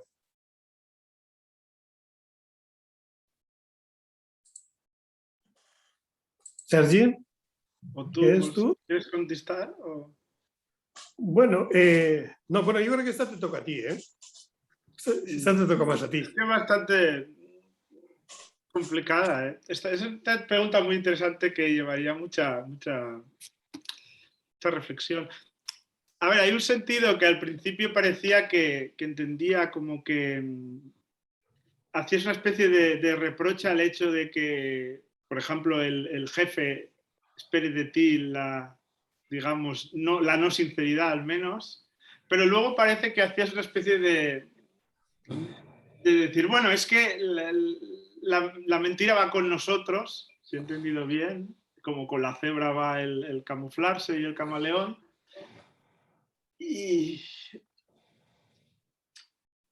me parece difícil, o sea, no sé si hay una respuesta clara a la pregunta. Me parece interesante, me parece un tema importante para explorar. En parte, digamos que lo que tratamos de hacer en la parte que yo he expuesto, que no es todo el libro, digamos, en el libro hay muchos aspectos, era como, así como en la mayoría de los casos estamos hablando de la mentira como aquello que es problemático porque lleva al engaño y por ejemplo, pues atenta, si nosotros somos una red de testimonio, es decir, nosotros hablamos unos con los otros, pasamos informaciones unos a otros de diferentes maneras, sea cuando uno hace una conferencia, pero también cuando uno habla con su hijo o con no sé quién. Entonces, en esa red parece que lo importante sería tener buenos informadores y que fuesen informadores buenos en el sentido, como dice Williams, en dos sentidos. Que fuesen sinceros, pero que a la vez fuesen ellos mismos buenos recogedores de información, porque a veces te pueden engañar sin quererlo, o sea, porque ellos se equivocan, no saben lo que es la verdad, digamos, o no saben captar bien las cosas y te informan mal. Entonces, digamos, desde este punto de vista parece como que la sinceridad, aparte también el otro aspecto, pero la sinceridad aparece como un valor absoluto, y lo que tratamos de hacer ahí es también poner un poco de contrapunto y decir, bueno, hay un sentido en el que la sinceridad también puede tener consecuencias negativas, y a veces puede haber gente que, por ejemplo, hay gente que intenta explicarte ciertas cosas que cree que sabe de ti, por ejemplo, y que te las plantea de una manera muy cruda y que seguramente no, sobre todo si no tiene la relación conveniente contigo, de intimidad necesaria o de cualquier otro tipo, para decir, es como alguien que está fuera de lugar, aquel que se presenta como excesiva, como desmesuradamente sincero, a lo mejor en el sentido ese de la autenticidad, ¿no? Ser auténtico es decir lo que pienso siempre. Parece como que hay algo que tú piensas, cuando eso no está tan claro, porque tu pensamiento puede ir variando de ahora dentro de un rato. A lo mejor ahora está muy exaltado y me dices que soy un desastre o que no tal, y a lo mejor dentro de un rato piensas otra cosa. Este valor absoluto de la sinceridad, la absolutización de la sinceridad, es algo que nosotros ponemos en duda, y que por esto la parte que yo he expuesto, que va un poco por ahí. No me queda claro si tú te sumarías a esto, en parte parece que sí, o en parte verías que lo que hay que hacer es un esfuerzo para recuperar un valor a la veracidad o a la sinceridad, darle más protagonismo. Yo creo que claramente hay muchas áreas en donde hay un problema en esto, por ejemplo en la política, incluso también en la investigación científica, todos estos casos que vemos ahora de plagios y de cosas así, o de deshonestidad de diferentes tipos en diferentes ámbitos institucionales, seguramente. Pero en este otro sentido parece que también hay aspectos positivos en esta falta de completa sinceridad, si eso existiese, porque también es como una cosa que no está clara en qué consistiría. No sé si, al menos he comentado a raíz de lo que tú decías, y creo que no es una respuesta, pero sí que creo que es interesante la cuestión y que hay que darle vueltas. Por eso sí que yo, desde mi parte, no te aconsejo que dejes ese camino que decías, sino que hay que transitarlo mucho. Simplemente, perdón. Y yo solo quería decir un par de cosas a esto. Nada, digamos, claramente a nosotros lo que nos interesa, obviamente, es el engaño intencional, no el engaño, digamos, porque si definimos engañar como causar o hacer que el otro adquiera una creencia falsa, digamos, bueno, el camaleón o las cebras pueden engañar, pero lo que nos interesa es el engaño intencional. Y hablando de, digamos, eso, justamente de esto, y relativamente al bullshit y lo que decíamos de Bernard Williams, digamos, hay dos aspectos a la hora de adquirir y transmitir creencias. Es decir, uno tiene que ser, para poder ser, digamos, ser un informante veraz, tiene que adquirir creencias verdaderas. Claro, es decir, tiene que ser un creedor fiable.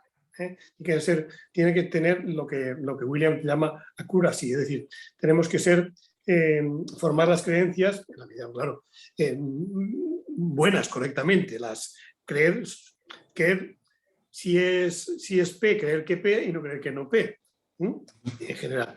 Y luego transmitirla sinceramente, es decir, si creo P, no voy a decir no P, voy a decir lo que creo, no lo que no creo. Ese, digamos, es el informante que buscamos. En ese sentido, por ejemplo, también Frankfurt dice que el bullshitter, el que practica el bullshit, es mucho peor, fastidia más, digamos, la fiabilidad que el mentiroso, porque el mentiroso al menos tiene que formar las creencias correctamente. Es decir, para negarla, para decir lo que cree falso, tiene que adquirir lo que cree que es verdadero. Es decir, tiene que formar creencias adecuadamente. Solo que digamos, el problema está a la hora de transmitirlas, no a la hora de formarlas, ¿vale? Mientras que el bullshitter, en la medida que no le interesa para nada la verdad, porque lo que le interesa es otra cosa, tampoco es un buen formador de creencias, se desmotiva por formar creencias adecuadamente.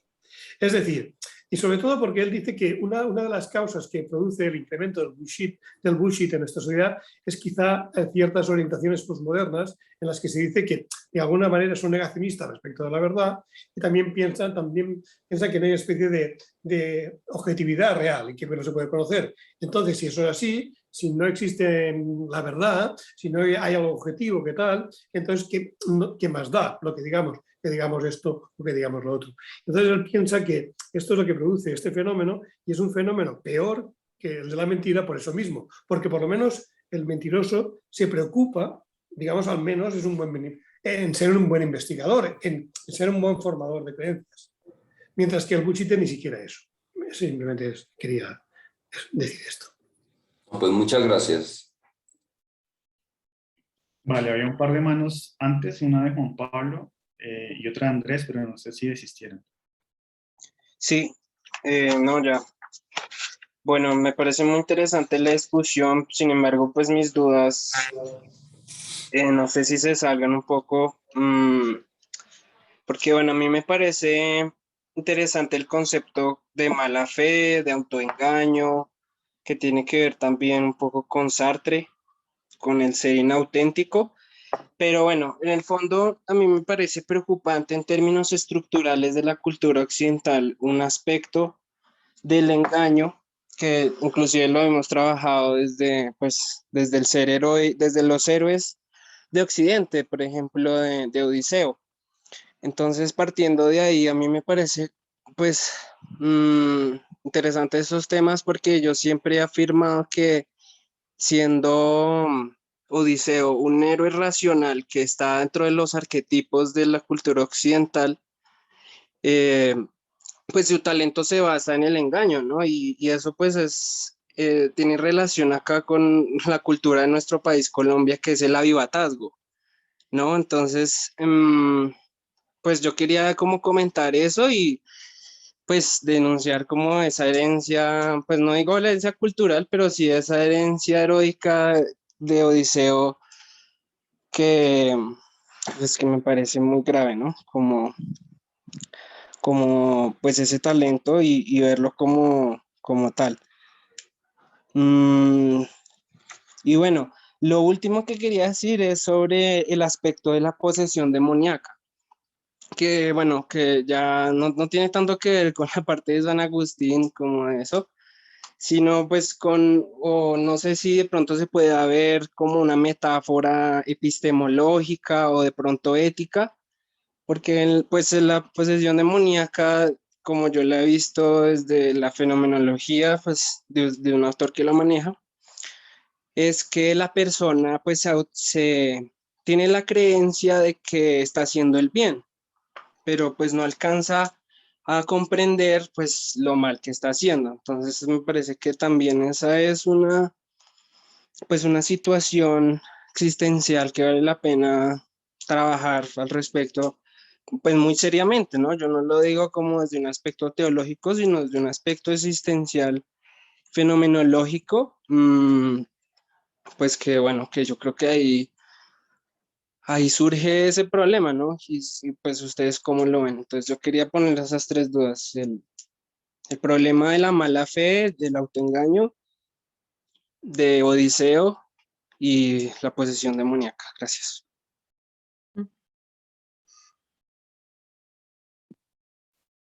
Damos otra pregunta. Sí, Dejamos que otra persona hable para que ellos tomen nota y sí, de acuerdo. me parece, te sugiero eso. Sí, está muy bien. Seguí Andrés Ortiz, creo que... Sí, Para- bro, gracias. Sí, que yo tenía una inquietud también que pues me surgió cuando estaba, porque sentí que lo que estaba planteando el profesor Cancelado era muy acorde a la inquietud que yo tenía. Y es cuando se habla de la mentira y de cómo, digamos, el exceso de verdad, no sé si se plantearlo de esa manera, o cómo algunas personas terminan siendo castigadas o consideradas como muy inocentes o ¿sí? Por no decir una mentira, por no ser capaces de decir una mentira, sino que siempre están, digamos, intentando o direccionadas a decir que solo sea la verdad. Entonces, digamos, cuando se planteaba la distinción entre el Wichita y el formador de creencias, parece que habría como este tercer personaje o esta persona que no tendría la capacidad de decir mentiras, pero tampoco de formar creencias. No sé si me explico con mi inquietud o si hay alguna duda, pero es considerar eso, es considerar como qué pasa con esas personas sobre las cuales se considera que y se juzga que no son capaces de decir mentiras o que no dicen mentiras y por tanto son castigadas para que aprendan de alguna manera a, pues, a mentir por X o Y motivo. Pues esa es como mi inquietud. ¿Por qué habría esa intención de que una persona insista o castigue a alguien por haber dicho la verdad? Esa Sí. sería como mi inquietud. Yo puedo decir algunas cosas, no sé si está Tobías por ahí. Voy a empezar por esto último, y así. No sé si entiendo que lo que ha querido decir la última persona era tiene que ver con aquello que decía de la inocencia, ¿no? Es decir, nosotros no tenemos la expectativa de que una persona, yo qué sé, por ejemplo, vemos a alguien que irrumpe nuestro despacho o alguien que vemos por la calle y empieza a contarnos determinadas cosas. Es decir, diríamos, esta persona, ¿por qué nos explica estas cosas? Incluso en gente con la que uno trata, sabemos que hay ciertas cosas de las que no nos van a hablar y que no es lo conveniente en ese momento. Entonces, claro, puede haber un caso de cuando alguien es así, que es como, no que sea abierto, sino que es como excesivamente, pues tendemos a detectar en él una ingenuidad, una cierta ingenuidad, ¿no? Y parece como que parte de una educación, digamos, es también pensar que el exceso de ingenuidad o la ingenuidad en sí misma no es lo más adecuado en la mayoría de contextos sociales, no sé si en alguno, sí. Supongo que eso era un poco lo que estaba por detrás de esta cuestión. Es como un caso límite también para contrastar. La idea ahí, al menos en lo que yo había expuesto antes, era algo así como que claro, la diferencia entre la sinceridad, la insinceridad, incluso el exceso de sinceridad, pues es una cuestión muy contextual, que podemos tener una idea bastante clara en contexto, digamos, pero que en abstracto es un poco complicada y eso tenía una cierta repercusión con el argumento que trataba de exhibir. Al menos la idea de que sinceridad e insinceridad no se corresponden perfectamente con permisible y no permisible o algo así. Luego podría haber el caso contrario de alguien que tiene un exceso de... Aquí estamos hablando de exceso de sinceridad por ingenuidad, pero otro caso puede ser el que también habíamos hablado antes un poco en la conversación con Manuel, de alguien que se presenta como una persona cuya autenticidad depende del ser muy sincero y que te quiere contar, que te quiere explicar. Incluso muchas veces este tipo es alguien que más bien habla de ti, te dice, pues tú eres así o eres asado, o se meten a ciertas cosas, o incluso de sí mismo. Hay un compañero nuestro que usa el término el sincericida, alguien que como que va de sincero y al final parece que es un matón a partir de decirte las verdades, ¿no? Y que dices, esto no está fuera de lugar. Eso sería otro caso también donde parece que el exceso de insinceridad, si es que es sinceridad, en este caso sería dudoso porque a veces es otra cosa, pues no es exactamente lo que corresponde o lo más adecuado en esa circunstancia. Y respecto a lo que decía Juan Pablo, había alguna... A ver, la mala fe y el autoengaño realmente es un tema que no hemos tratado en el libro porque de alguna manera es un tema aparte, pero también es un tema fundamental, obviamente, en qué medida tengo el suficiente conocimiento, me conozco lo suficientemente y sé exactamente, pues también está implicado obviamente en mi testimonio y en la capacidad, sobre todo cuando hablo de mí mismo más que de cosas del mundo, ¿no? Pero no sabría decir más sobre eso. No sé si Tobías tiene algo que poder añadir a esto. No, simplemente, bueno, respecto de Odiseo y tal, que a veces, digamos, se ha alabado, o se ha considerado, o se ha elogiado comportamientos que, bueno, que en realidad no serían buenos. No sé, también se ha considerado héroes, pues no sé, Aquiles, ¿no? Y fíjate, ¿por qué? Entonces, bueno, eso es un aspecto que ahí, bueno, nosotros cuando decimos que, digamos, hacemos esa valoración, decimos, hacemos una elogio parcial de la mentira, como has visto, no íbamos en absoluto por ahí, ¿no? Era en otro sentido. Es decir, porque eso es como decir, bueno, hoy también algunos alaban ciertos comportamientos de bullshitter, ¿no? Piensa en algunos políticos que han triunfado y están triunfando a base de eso, a base de decir lo que les conviene sin pararse a pensar si es verdadero o es falso, ¿no? Tenemos muchos ejemplos en la actualidad. Vivimos en la época de la posverdad, o sea que, pero no es eso, no es ni mucho menos lo que pretendemos. Y que eso haya pasado, que pase, bueno, pues pasa, pero no es bueno que pase, ¿no? Nada más. Yo diría, obviamente aquí hay una cierta tensión. Por ejemplo, Odiseo parece admirable en muchos aspectos. Es alguien que a partir de su astucia es capaz de sobrevivir y de moverse en un mundo que le es muy hostil, ¿no? En un viaje de retorno, digamos, donde encuentra todo tipo de obstáculos. Y claro, ahí la grandeza del héroe está vinculada a lo que normalmente se llama su astucia, ¿no? Su capacidad. Esa astucia a veces implica jugar con los demás, o sea, volver los demás a tu interés. Claro, eso tiene un punto en el que se vuelve problemático también. Entonces, una cierta tensión, porque tampoco querríamos, o sea, el exceso de ignorancia y el exceso de astucia que ya te lleva al engaño. Hay un punto intermedio ahí que parece admirable, pero que es difícil de determinar en concreto. Y cuando nosotros hablábamos del engaño, etcétera, era siempre, o al menos los ejemplos trataban de ser ejemplos en donde el engaño es no dañino, o sea, donde el engaño es beneficioso, no produce un daño. Obviamente produce un cierto daño, todo engaño produce un cierto daño, al menos epistémico, le ocultas cierta parte de la verdad o de que podría ser relevante para esa persona. Entonces hay un daño ahí de tipo epistémico que a veces puede ser grave y a veces puede ser mínimo. Mínimamente eso debe haber. Luego puede haber lo que nosotros llamamos el engaño agencial, en el sentido de que, claro, conocer ciertas cosas me abre posibilidades de decidir si hago esto o lo otro.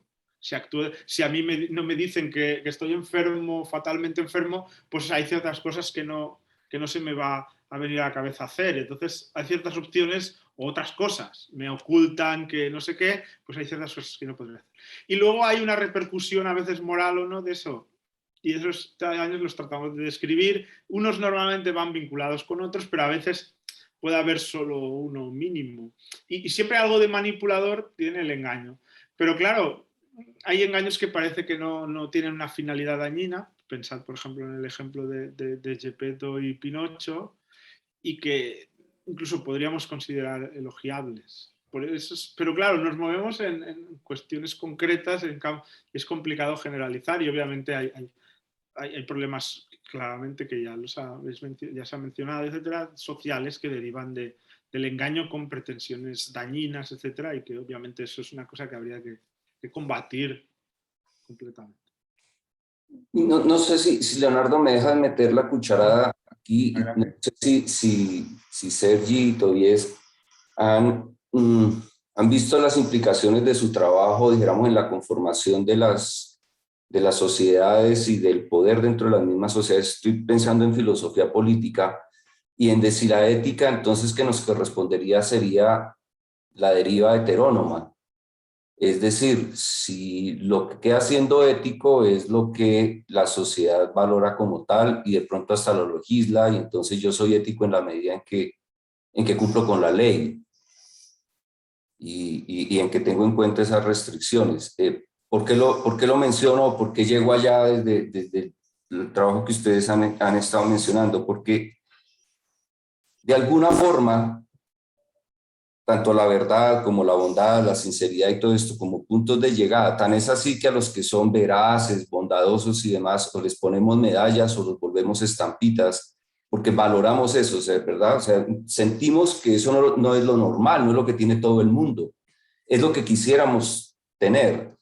Y el problema entonces es el ínterin, o sea, mientras llegamos allá, cómo nos organizamos y qué mentiras se vuelven tolerables o hasta dónde mi bondad no se vuelve ingenuidad. Y en esa deriva podría entonces yo concluir que lo que termina siendo el baremo, pues está fuera, no está dentro de mí. Estoy oyendo la regla de oro, de acuerdo, pero es como de alguna forma concluir, o sea, para ser aceptado y para estar en sociedad mientras camino a ese paraíso de las verdades y de las bondades, pues lo que me queda es fijarme en los arreglos sociales. De ahí la premisa inicial, ¿no? La única condición sería, pues entonces, tener una ética heterónoma, que no me gustaría, por supuesto. Bueno, por supuesto no lo manifiesto, a mí no me...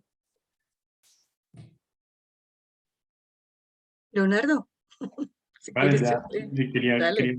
llegar a la misma conclusión un poco, pero por otro lado.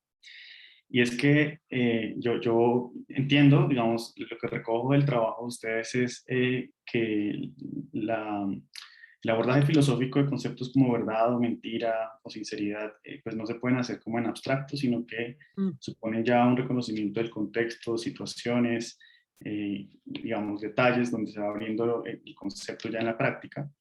Y eso nos desbarata esa idea de que lo permisible es la verdad y lo impermisible es la mentira, pues eso ya no es el caso y depende del contexto.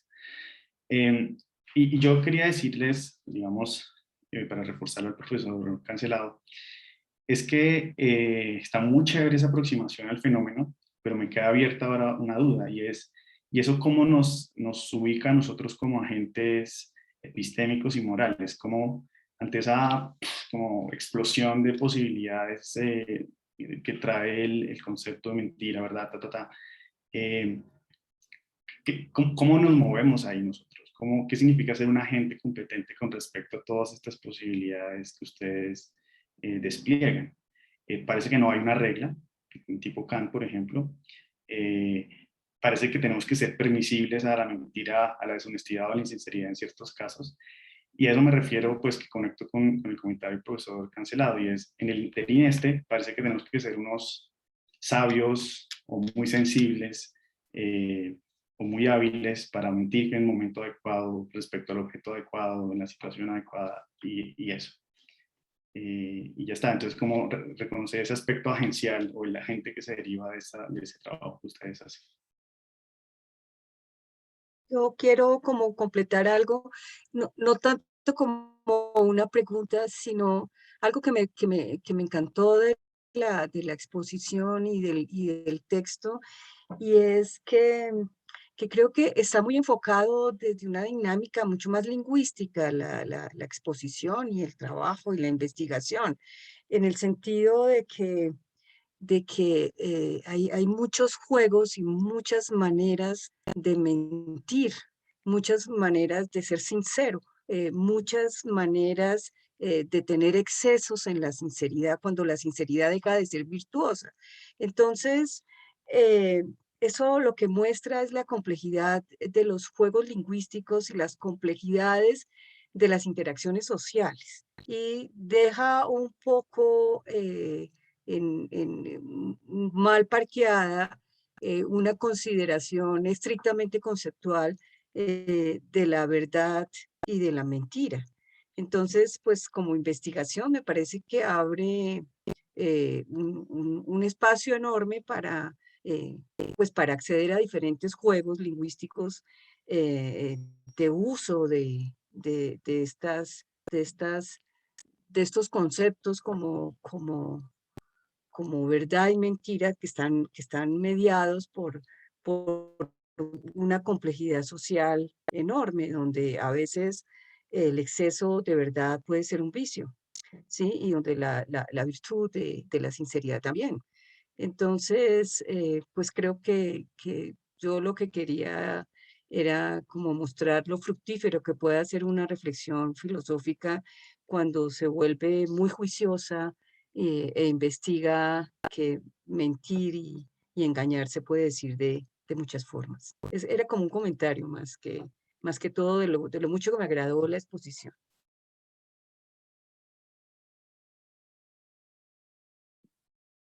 Muchas gracias por esto último, está muy bien. Y Tobías, ¿tienes algo que decir? Muchas gracias también. Vamos a ver, yo lo que me está preocupando un poco que esas grandes palabras que para mí no son tan grandes, es decir, vamos a ver, cuando yo hablo de verdad, no estoy hablando de tener todas las verdades, ni mucho menos. Hablo de la verdad cuando digamos, por ejemplo, si yo digo que esto es una taza, y si digo que no es una taza, si digo que no es una taza, quizás estoy mintiendo, porque estoy diciendo lo que no es. No significa que tengo que saber siempre lo que es y lo que no es. Hemos dicho que para mentir, según Agustín de Hipona, Tomás de Aquino, hay que decir lo que se cree falso. Bueno, si no sabemos lo que es mentira, por lo menos sabemos, perdón, si no sabemos lo que es verdad, por lo menos sabemos lo que es la falsedad. La falsedad es decir lo que no es, ¿vale? Entonces, si yo digo que esto es un gato, obviamente lo que estoy diciendo es falso. Entonces, en el aspecto conceptual de la cosa, creo que tenemos que centrarnos, es decir, aunque no supiéramos muy bien cómo definir la verdad, sabemos al menos que ciertas cosas no son verdad. Y eso nos vale para decir cuándo alguien o qué se ha de dar para que alguien mienta. La mentira siempre es intencional. Es decir, porque si uno no tiene la intención de decir lo falso, se puede equivocar. Puede estar diciendo algo falso por error, pero no está mintiendo. Entonces, eso por una parte. Y luego lo de, vamos a ver, yo creo que nuestra tesis fundamental viene a ser la siguiente. La mentira no es dañina si no pretendemos hacer un daño a un inocente. Es decir, a alguien que, bueno, no está haciéndonos nada, no nos vamos a proteger de él y le queremos causar un daño por lo que sea. En ese sentido.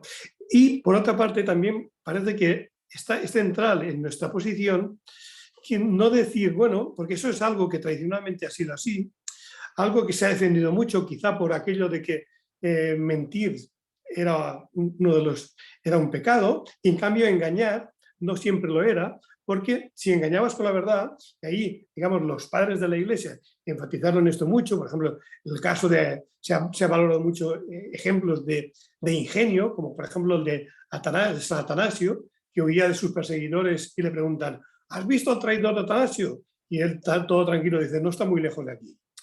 Es decir, nosotros lo que decimos es, no está tan claro que engañar sin mentir siempre sea mejor que engañar mintiendo, porque a veces es más civilino, más, digamos, se hace más a traición, porque incluso haces cómplice al engañado de su propio engaño.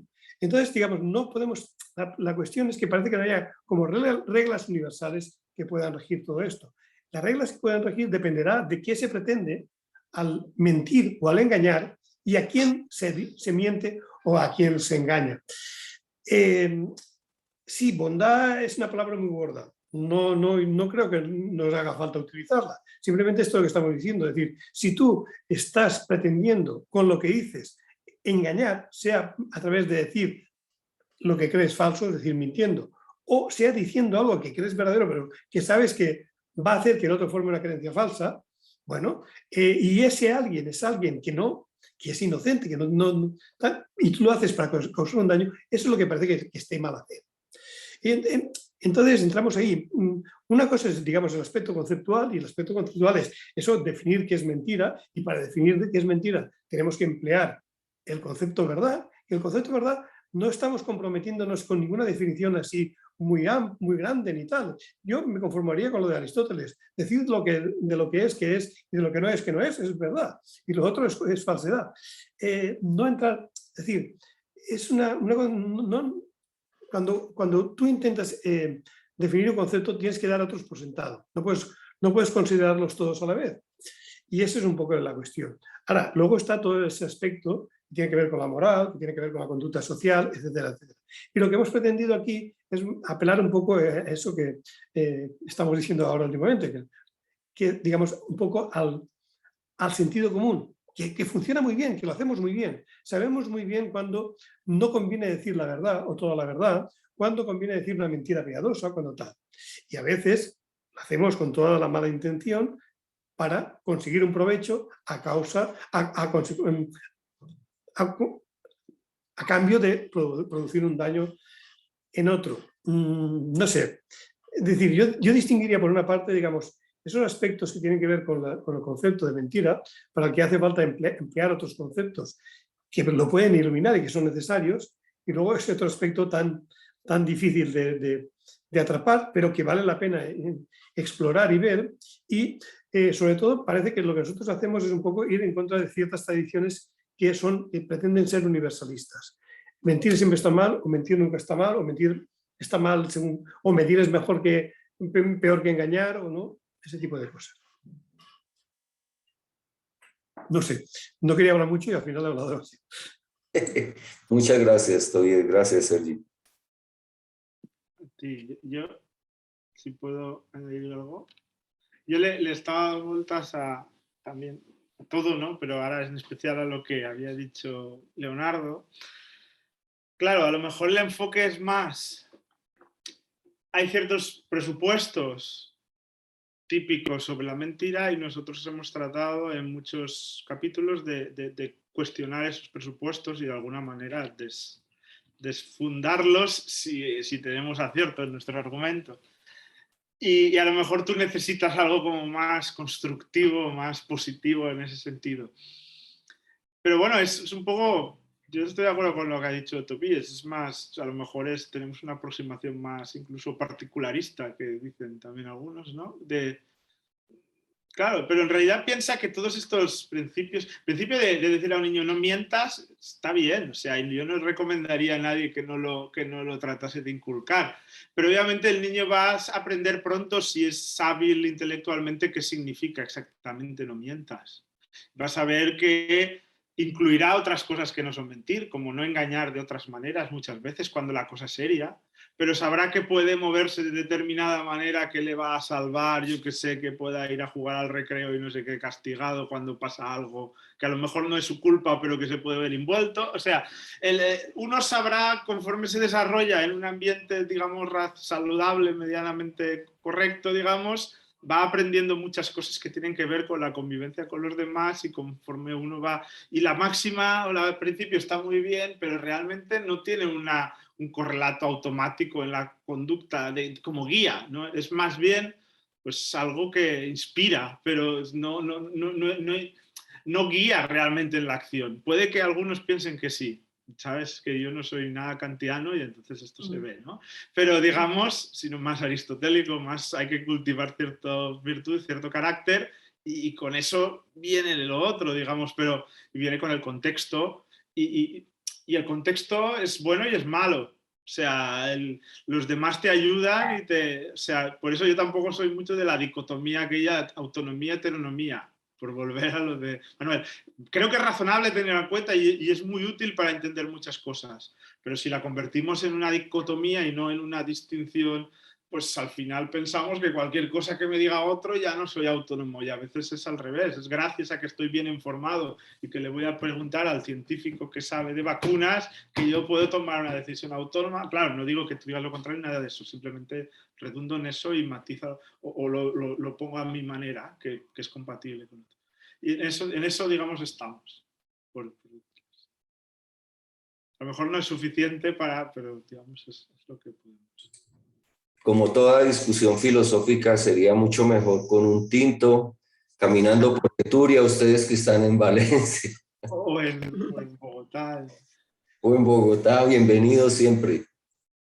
Muy bien, ustedes también. Claro que sí. Bueno, yo creo que si no hay más preguntas, pues ya se cumplió el tiempo de la charla. Agradecerles enormemente, de verdad. Muchísimas gracias. Para mí además personalmente es un gustazo volver a verlos, me alegra mucho verlos bien, saber que están bien y ojalá esta no sea la última oportunidad que nos encontremos, entonces pues muchas gracias de verdad.